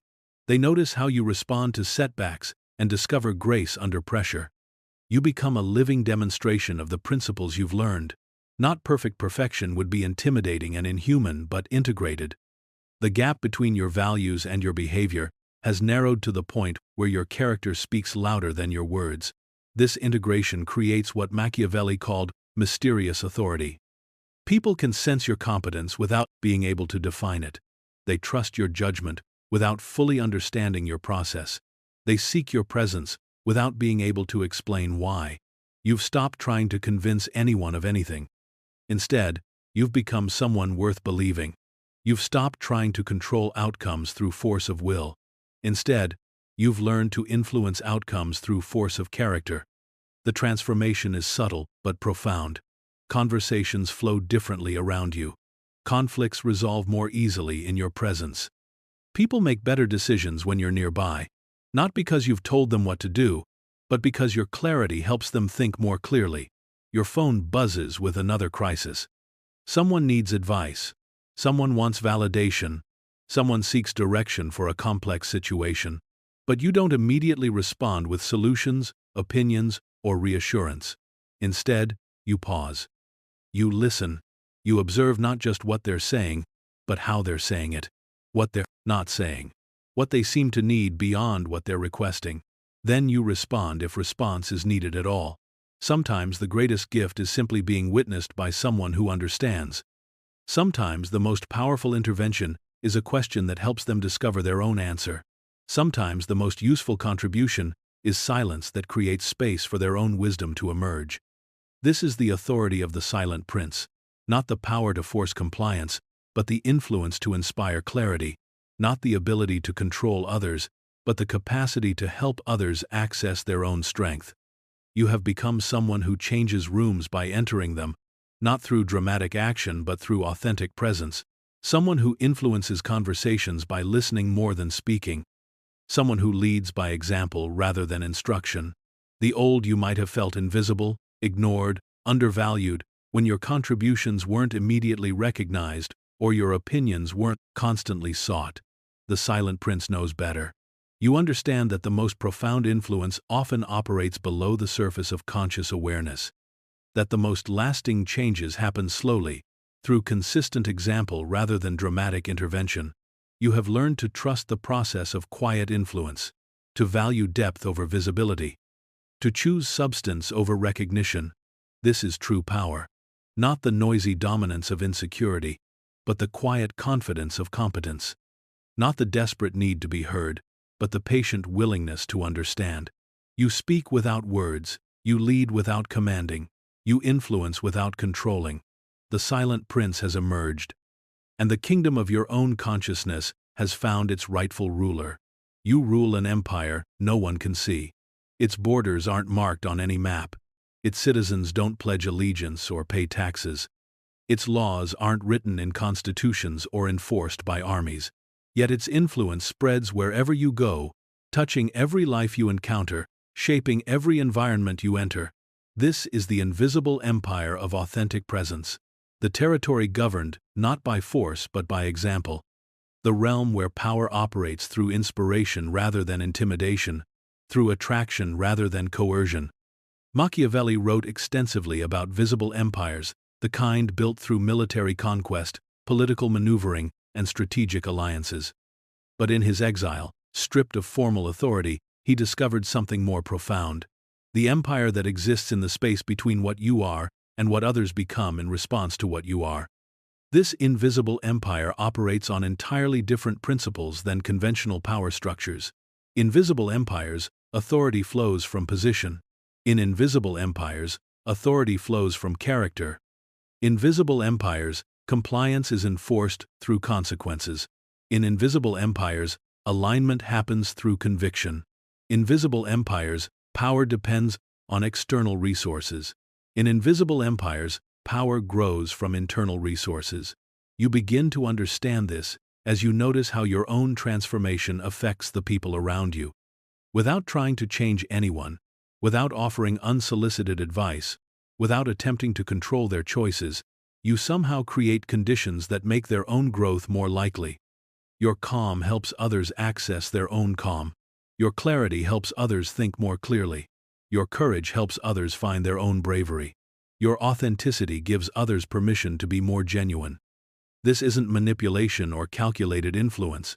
It's the natural result of embodying qualities that resonate with what others want to develop in themselves. Think about the people who have influenced you most positively. Chances are, they didn't try to control your behavior or convince you to adopt their beliefs. Instead, they modeled something you wanted to cultivate in yourself. They demonstrated possibilities you hadn't imagined. They showed you what was available if you chose to grow in certain directions. Their influence worked because it appealed to your own desire for development rather than trying to override your autonomy. This is the essence of invisible empire. Leadership that expands others' sense of what's possible rather than constraining their sense of what's acceptable.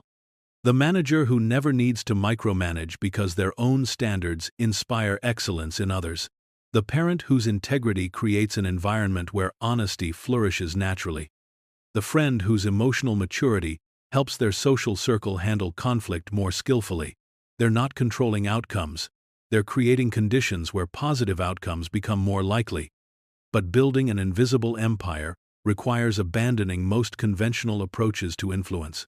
You must release the need to be right, to be recognized, to receive credit for the changes you inspire. You must accept that your greatest impact may remain invisible to you, happening in ways you never see or know about. This requires a particular kind of faith. Faith that authentic excellence attracts authentic response. That genuine service creates genuine loyalty. That real value generates real influence, even when that influence operates quietly and indirectly.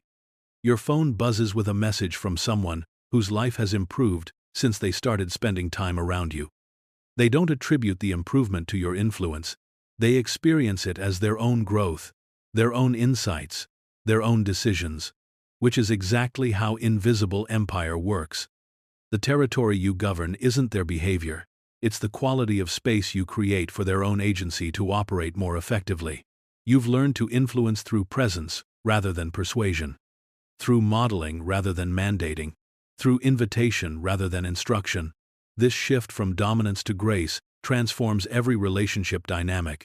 Instead of trying to win arguments, you create conversations where mutual understanding becomes possible. Instead of competing for control, you collaborate toward outcomes that serve everyone involved. Instead of defending your position, You explore positions that might serve the larger good. Grace, in this context, isn't weakness or passivity.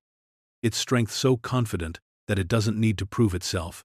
Authority so genuine that it doesn't need to enforce itself. Power so real that it can afford to be gentle. The person operating from grace can afford to be wrong because their worth isn't tied to being right. They can afford to lose because their security isn't based on winning. They can afford to give credit to others because their value isn't dependent on recognition. This freedom creates space for others to be their best selves rather than their most defensive selves. Consider how differently people respond to you now compared to when you were trying harder to control outcomes. When you were pushing your agenda, arguing your points, insisting on your way, people probably pushed back or complied reluctantly. But when you started embodying what you wanted to see, instead of demanding what you wanted to get, something shifted. People became more open, more creative, more willing to find solutions that worked for everyone. Your invisible empire grows not through conquest but through cultivation. Not through forcing submission but through inspiring elevation. Not through creating dependence but through developing independence. The teacher whose students become teachers themselves. The leader whose team members develop their own leadership skills. The mentor whose protégés eventually surpass their mentor's achievements. These are the hallmarks of invisible empire. Influence that multiplies rather than concentrates, that distributes rather than hoards, that creates other centers of excellence rather than requiring centralized control. But perhaps the most profound aspect of invisible empire is how it transforms your relationship to power itself. Traditional power requires constant maintenance. You must defend your position, protect your territory, monitor your competition, respond to threats. It's exhausting because it's based on scarcity, the assumption that power is limited and must be guarded against those who would take it. Invisible empire operates from abundance. The more you give away, the more you have. The more others succeed through your influence, the more your influence grows. The more you empower others, the more powerful you become. This isn't idealistic thinking. It's practical recognition of how influence actually works in complex human systems. People who feel elevated by their interaction with you become ambassadors for your approach. They carry your influence into areas you could never reach directly. They solve problems you could never solve alone. Your empire expands not through conquest but through voluntary association. Not through forced compliance but through chosen alignment. Not through fear of consequences but through attraction to possibilities. Machiavelli, writing in exile, exercised more influence through his invisible empire of ideas than he ever had through his visible position in Florentine politics. His thoughts shaped minds across centuries, influenced leaders he never met, affected decisions in places he never visited. This is the paradox of invisible empire. By relinquishing the desire to control specific outcomes, you gain the ability to influence ultimate directions. By giving up the need to be recognized for your impact, you create impacts that extend far beyond what any individual recognition could achieve. Your empire exists in the improved decisions people make after spending time with you, in the courage they find to pursue better possibilities, in the clarity they develop about their own values and directions, in the standards they adopt, the relationships they build, the contributions they make to their own communities. You may never know the full extent of your invisible empire. The lives touched, the problems solved, the growth catalyzed through the ripple effects of your influence. But you can feel it in the quality of interactions that surround you, the level of conversation that emerges in your presence, the caliber of solutions that develop when you're involved, the sense of possibility that expands in environments you inhabit regularly. This is your invisible empire, built not through force but through example, governed not through control but through invitation, sustained not through fear but through inspiration. You rule a territory that cannot be conquered because it exists in the realm of choice rather than coercion. The only question is, what kind of empire are you building? And who are you becoming in the process of building it? The invisible empire awaits your conscious cultivation. Its future subjects are everyone whose life you touch. Its lasting legacy is the version of themselves they become, through encountering the version of yourself you choose to be. you have learned to be both strategic and serene. This integration, the marriage of Machiavellian pragmatism with genuine inner peace, represents one of the highest achievements of human consciousness. To understand power without being corrupted by it. To navigate complex realities without losing your moral center. To be effective in the world without being controlled by the world. Most people assume these qualities are contradictory. They believe that strategic thinking requires abandoning compassion, that effectiveness demands sacrificing integrity, that understanding power means becoming power-hungry. But Machiavelli himself, in his deepest writings, suggested something different, that true wisdom comes from integrating seemingly opposite virtues, that the most effective people are those who can hold multiple truths simultaneously without being torn apart by the tension. This is the essence of mature leadership, the ability to be both realistic and idealistic, both practical and principled, both firm and flexible as circumstances require. You have discovered the laws that govern this integration, not abstract philosophical principles, but practical guidelines that allow you to operate effectively while maintaining your integrity. The first law: action from center, not from reaction. Strategic action based on calm assessment of reality, rather than emotional response to circumstances. This means taking time to understand situations fully before acting, considering multiple perspectives before deciding, and maintaining your equilibrium regardless of external pressure. When someone criticizes you unfairly, you pause to determine whether the criticism contains useful information before responding defensively. When opportunities arise, you evaluate them against your deeper values rather than pursuing them automatically. When conflicts emerge, you seek to understand underlying interests rather than immediately taking sides. This centeredness doesn't make you passive, it makes you precise. Your actions carry more weight because they're chosen rather than compulsive. Your responses are more effective because they're strategic rather than reactive. The second law: influence through alignment, not through force. Working with human nature rather than against it. Understanding what motivates people and creating conditions where their self-interest aligns with positive outcomes. This requires deep psychological intelligence combined with genuine respect for others' autonomy. Instead of trying to convince your teenager to make better choices, you create environments where better choices become more appealing. Instead of demanding your team work harder, you help them understand how their excellence serves their own goals. Instead of arguing with family members about their decisions, you model alternatives that speak for themselves. This approach requires patience but produces lasting results, because when people change through their own choice rather than external pressure, the change tends to stick. The third law: power as service, not as dominance. Understanding that true power comes from your ability to contribute value rather than from your capacity to control others. This transforms your relationship to authority from something you wield over others to something you exercise on behalf of others. The manager who uses their position to develop their team's capabilities rather than just extract their productivity. The parent who uses their authority to guide their children's growth rather than simply enforce compliance.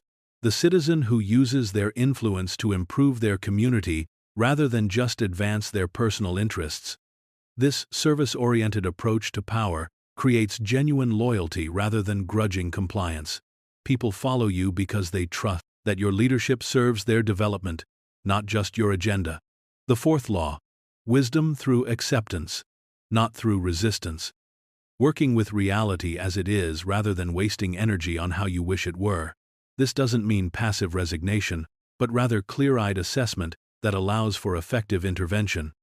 Accepting that some people will never be reliable, so you plan accordingly rather than repeatedly hoping they'll change. Recognizing that certain systems have built-in limitations, so you work within those constraints rather than exhausting yourself fighting them. Understanding that change takes time, so you measure progress realistically rather than expecting immediate transformation. This acceptance frees tremendous energy for actions that can actually make a difference rather than actions that just make you feel better. The fifth law: security through adaptation, not through control. Building resilience rather than building walls. Developing internal resources that allow you to thrive regardless of external circumstances, rather than trying to control those circumstances. Cultivating multiple skills so you're not dependent on any single capability. Maintaining diverse relationships so you're not vulnerable to any individual disappointment. Developing philosophical frameworks that provide meaning regardless of specific outcomes. This adaptive security is more reliable than any external protection because it travels with you and grows stronger through use. These laws work together to create what Machiavelli might have called enlightened effectiveness, the ability to accomplish significant goals while maintaining your humanity. You become someone who can navigate office politics without becoming political, who can build wealth without becoming materialistic, who can exercise authority without becoming authoritarian, who can pursue success without sacrificing significance. This integration requires constant calibration, because the balance between pragmatism and idealism isn't static, it shifts based on circumstances, relationships, and evolving understanding. Sometimes the situation requires more firmness, sometimes more flexibility. Sometimes you need to assert your position clearly, sometimes you need to listen more deeply. Sometimes you must act decisively despite incomplete information, sometimes you need to wait for better clarity. The skill is in reading these requirements accurately and responding appropriately rather than defaulting to habitual patterns. Your phone buzzes with a complex situation requiring your involvement. A workplace conflict with multiple stakeholders, competing interests, and no obviously right answer. The kind of challenge that used to create stress because you felt pressure to choose between being effective and being ethical. But now you approach it differently. You gather information without taking sides. You understand each person's perspective without necessarily agreeing with it. You look for solutions that serve the larger good while respecting individual needs. You don't assume that being principled means being inflexible, or that being strategic means being manipulative. Instead, you look for approaches that honor both your values and your effectiveness. This might mean having difficult conversations with compassion, setting firm boundaries with respect, making tough decisions with transparency, standing up for principles while remaining open to learning. The integration of power and peace doesn't eliminate difficult choices, it provides a framework for making those choices wisely. Machiavelli's greatest insight wasn't that leaders should choose between being good and being effective, it was that truly great leaders find ways to be both. Not through naive idealism that ignores human nature, but through sophisticated understanding that works with human nature in service of noble purposes. This is your evolution, from someone who saw strategy and serenity as opposites to someone who experiences them as partners, from someone who thought power required hardness to someone who discovers that the greatest power often comes through grace. You have learned to be dangerous to chaos and kind to people, relentless about standards and gentle about methods, clear about boundaries and compassionate about enforcement. This is mastery. Not perfection, but integration. The ability to hold multiple virtues in dynamic balance, applying each as wisdom dictates rather than as habit defaults. You operate by laws that serve both effectiveness and integrity. You exercise power that creates rather than destroys. You pursue peace that strengthens rather than weakens. This is the fulfillment of Machiavellian wisdom, not the cold calculation of selfish advantage, but the warm intelligence of enlightened action. You have become both strategic and serene, both powerful and peaceful, both wise and kind.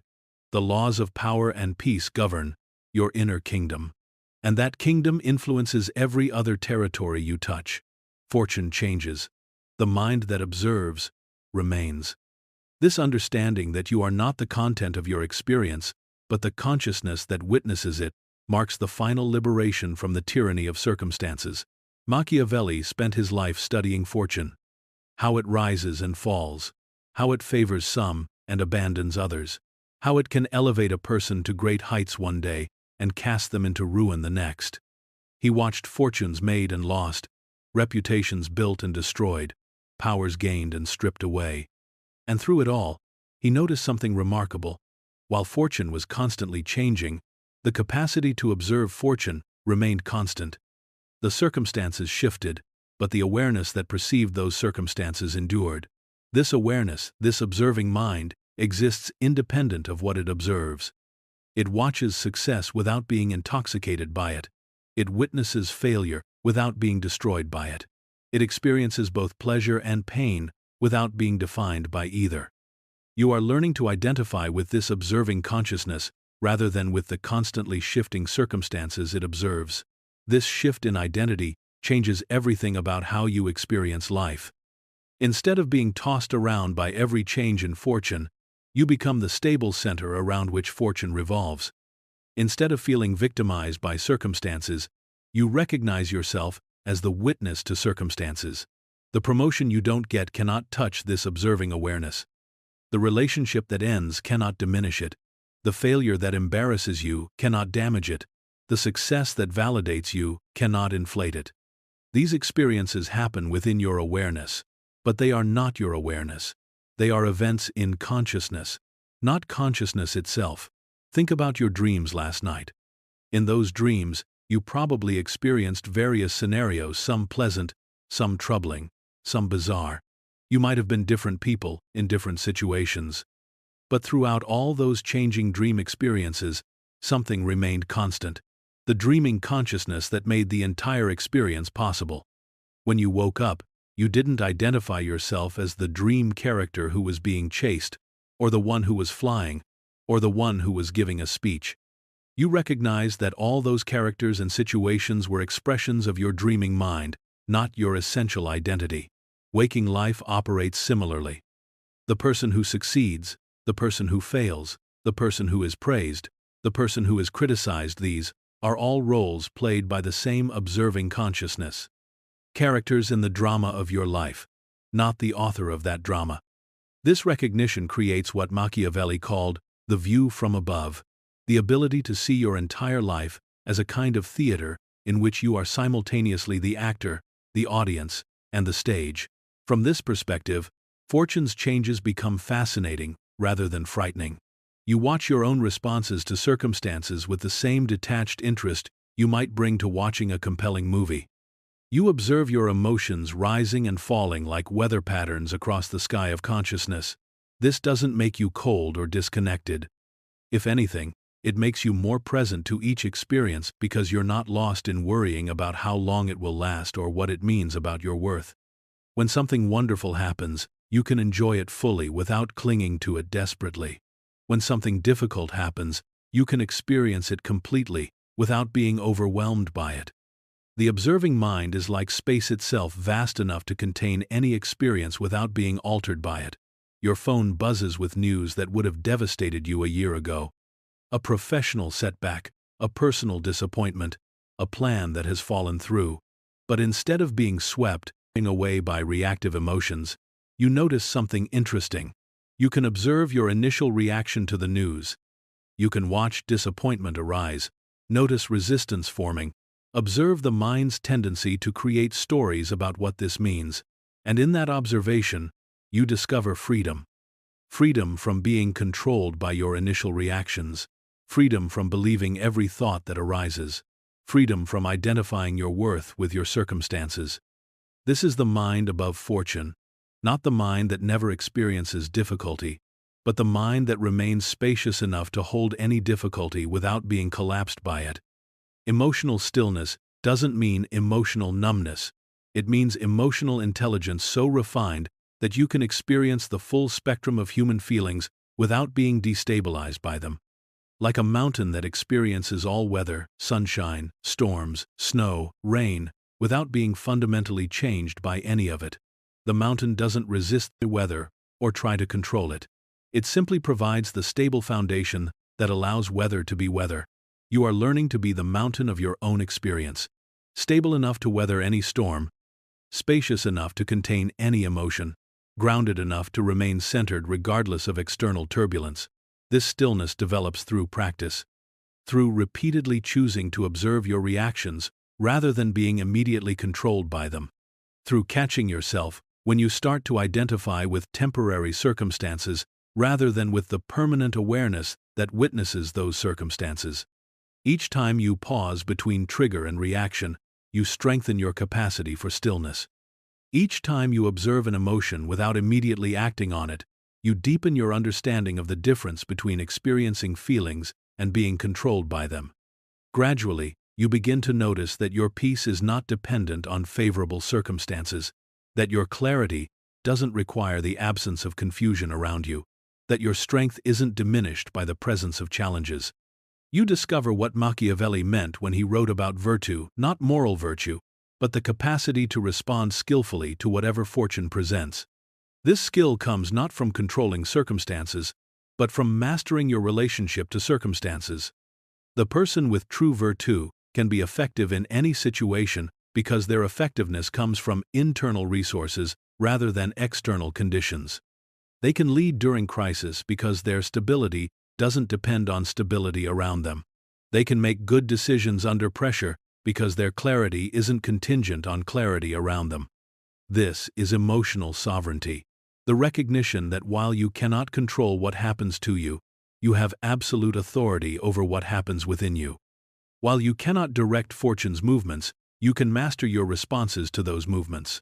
Machiavelli observed that the leaders who survived and thrived through multiple changes of fortune were those who had developed this internal sovereignty. They could adapt to new circumstances quickly because they weren't attached to old circumstances. They could learn from failure because they didn't identify with failure. They could handle success because they didn't identify with success. Fortune changes. Markets rise and fall. Relationships begin and end. Health fluctuates. Reputations shift. Plans work out or don't work out. But the awareness that observes all these changes remains constant. The consciousness that witnesses fortune's dance is itself unmoved by the dance. You are that consciousness, not the temporary roles you play, but the permanent awareness that makes playing those roles possible. Not the passing experiences you have, but the enduring presence that makes having experiences possible. This recognition transforms everything. Not because your circumstances change, but because your relationship to your circumstances changes. You become someone who surfs the waves of fortune rather than being tumbled by them. Someone who rides the currents of change rather than being swept away by them. The mind above fortune has learned the ultimate secret. You are the sky, not the weather. And the sky is always clear, regardless of what patterns of clouds happen to be passing through. Fortune changes. The mind that observes remains. You are that mind. Vast, stable, unshakable. Above the storm, beyond the drama, beneath the surface of all changing circumstances. This is your true nature. This is your permanent home. This is where you have always been, and where you will always be. Fortune may change everything else, but it cannot touch this. You no longer seek control, you become control. This is the final paradox of power. When you stop grasping for it, you embody it. When you cease trying to impose your will on the world, you discover that your true will is perfectly aligned with what the world needs. When you release the desperate desire to control outcomes, you become the kind of person whose very presence influences outcomes effortlessly. Machiavelli spent his youth chasing external power, seeking influence through position, authority through title, control through political maneuvering. He succeeded for a time, wielding real influence in Renaissance Florence, shaping policy and directing events. But when that external power was stripped away, when he was exiled and forgotten by the political establishment, he discovered something far more profound, the power that comes from complete self-mastery, the influence that flows from absolute clarity about who you are and what you stand for. In his cell, in his exile, in his years of political irrelevance, he became more powerful than he had ever been as second chancellor. Because he had moved from seeking to control others to achieving control over himself, from trying to manipulate circumstances to mastering his responses to circumstances. This is mental sovereignty, the recognition that the only territory you can truly govern is the territory of your own consciousness. But when you govern that territory wisely, its influence extends far beyond its apparent borders. You have walked this same path, through awakening to reality's true nature, through learning to navigate power without being corrupted by it, through the fire of loss that burned away everything non-essential, through the emergence of authentic presence that influences without effort.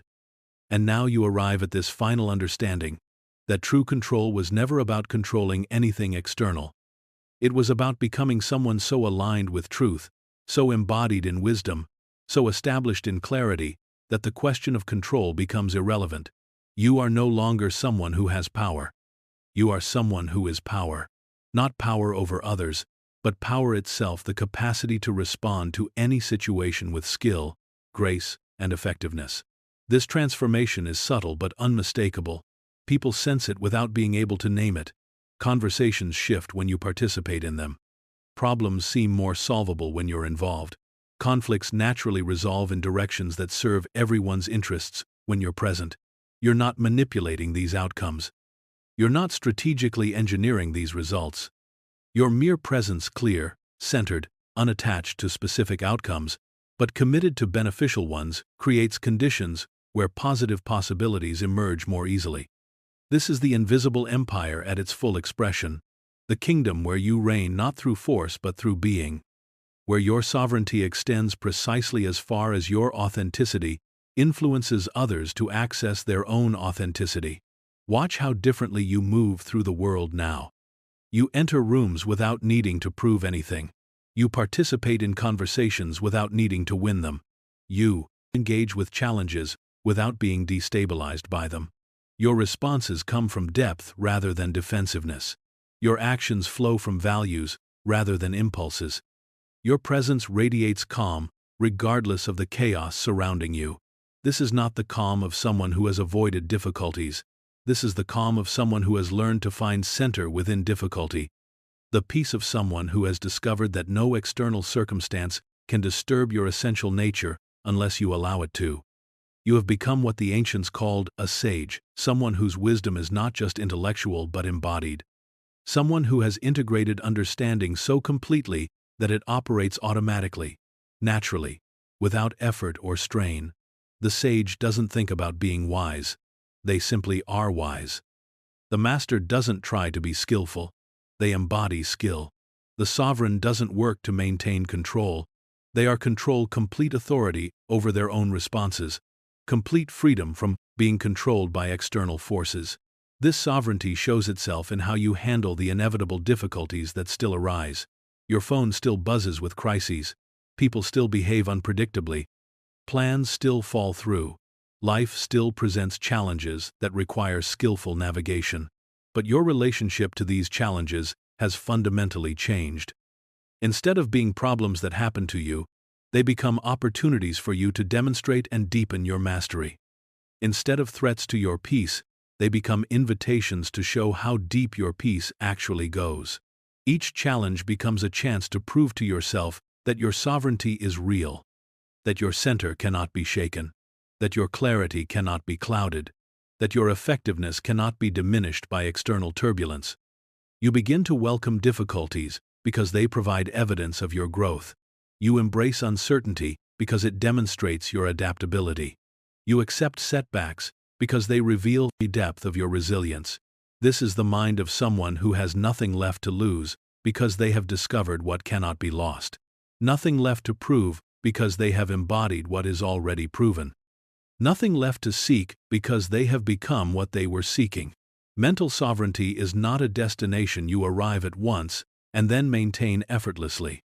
It's a deepening process, a continuing discovery, an ongoing embodiment of truth that becomes more natural and complete with practice.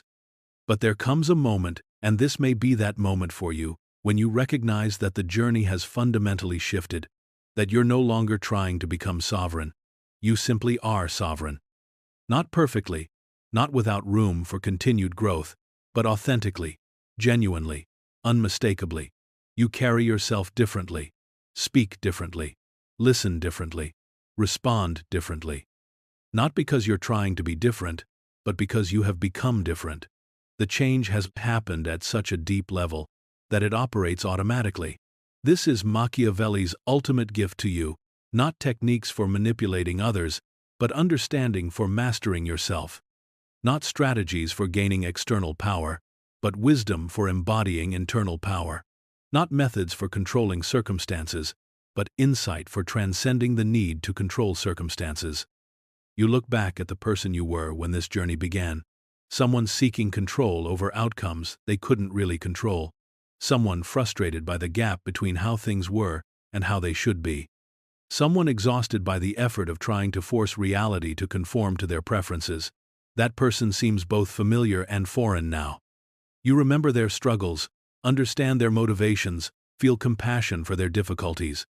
But you also recognize that they were operating from a fundamental misunderstanding about where real power actually lives.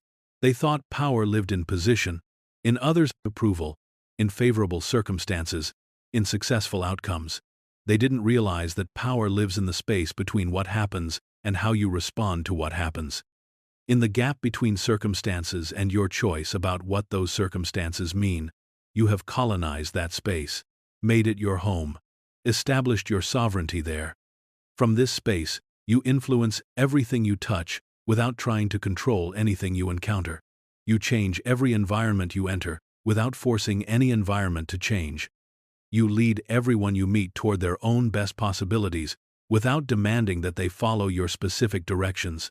This is mastery. This is sovereignty. This is the fulfillment of every promise that power ever made but could never keep when pursued directly. You no longer seek control. You have become control. Not control over the world, but control over your relationship to the world. Not control over others, but such complete control over yourself, others are inspired to develop their own self-control. Not control over outcomes, but such mastery of process that beneficial outcomes emerge naturally. The kingdom of your consciousness is fully under your wise rule, and from this inner kingdom, your influence extends into every corner of the world you touch. This is your mental sovereignty. Claimed, embodied, expressed. The prince has found his throne, the throne that was always there, waiting for him to recognize it, the throne that exists in the center of his own awareness, unmovable, unshakable, eternal. Your reign begins now, and it will never end. That's it for today. Make sure you're subscribed for the next wild story.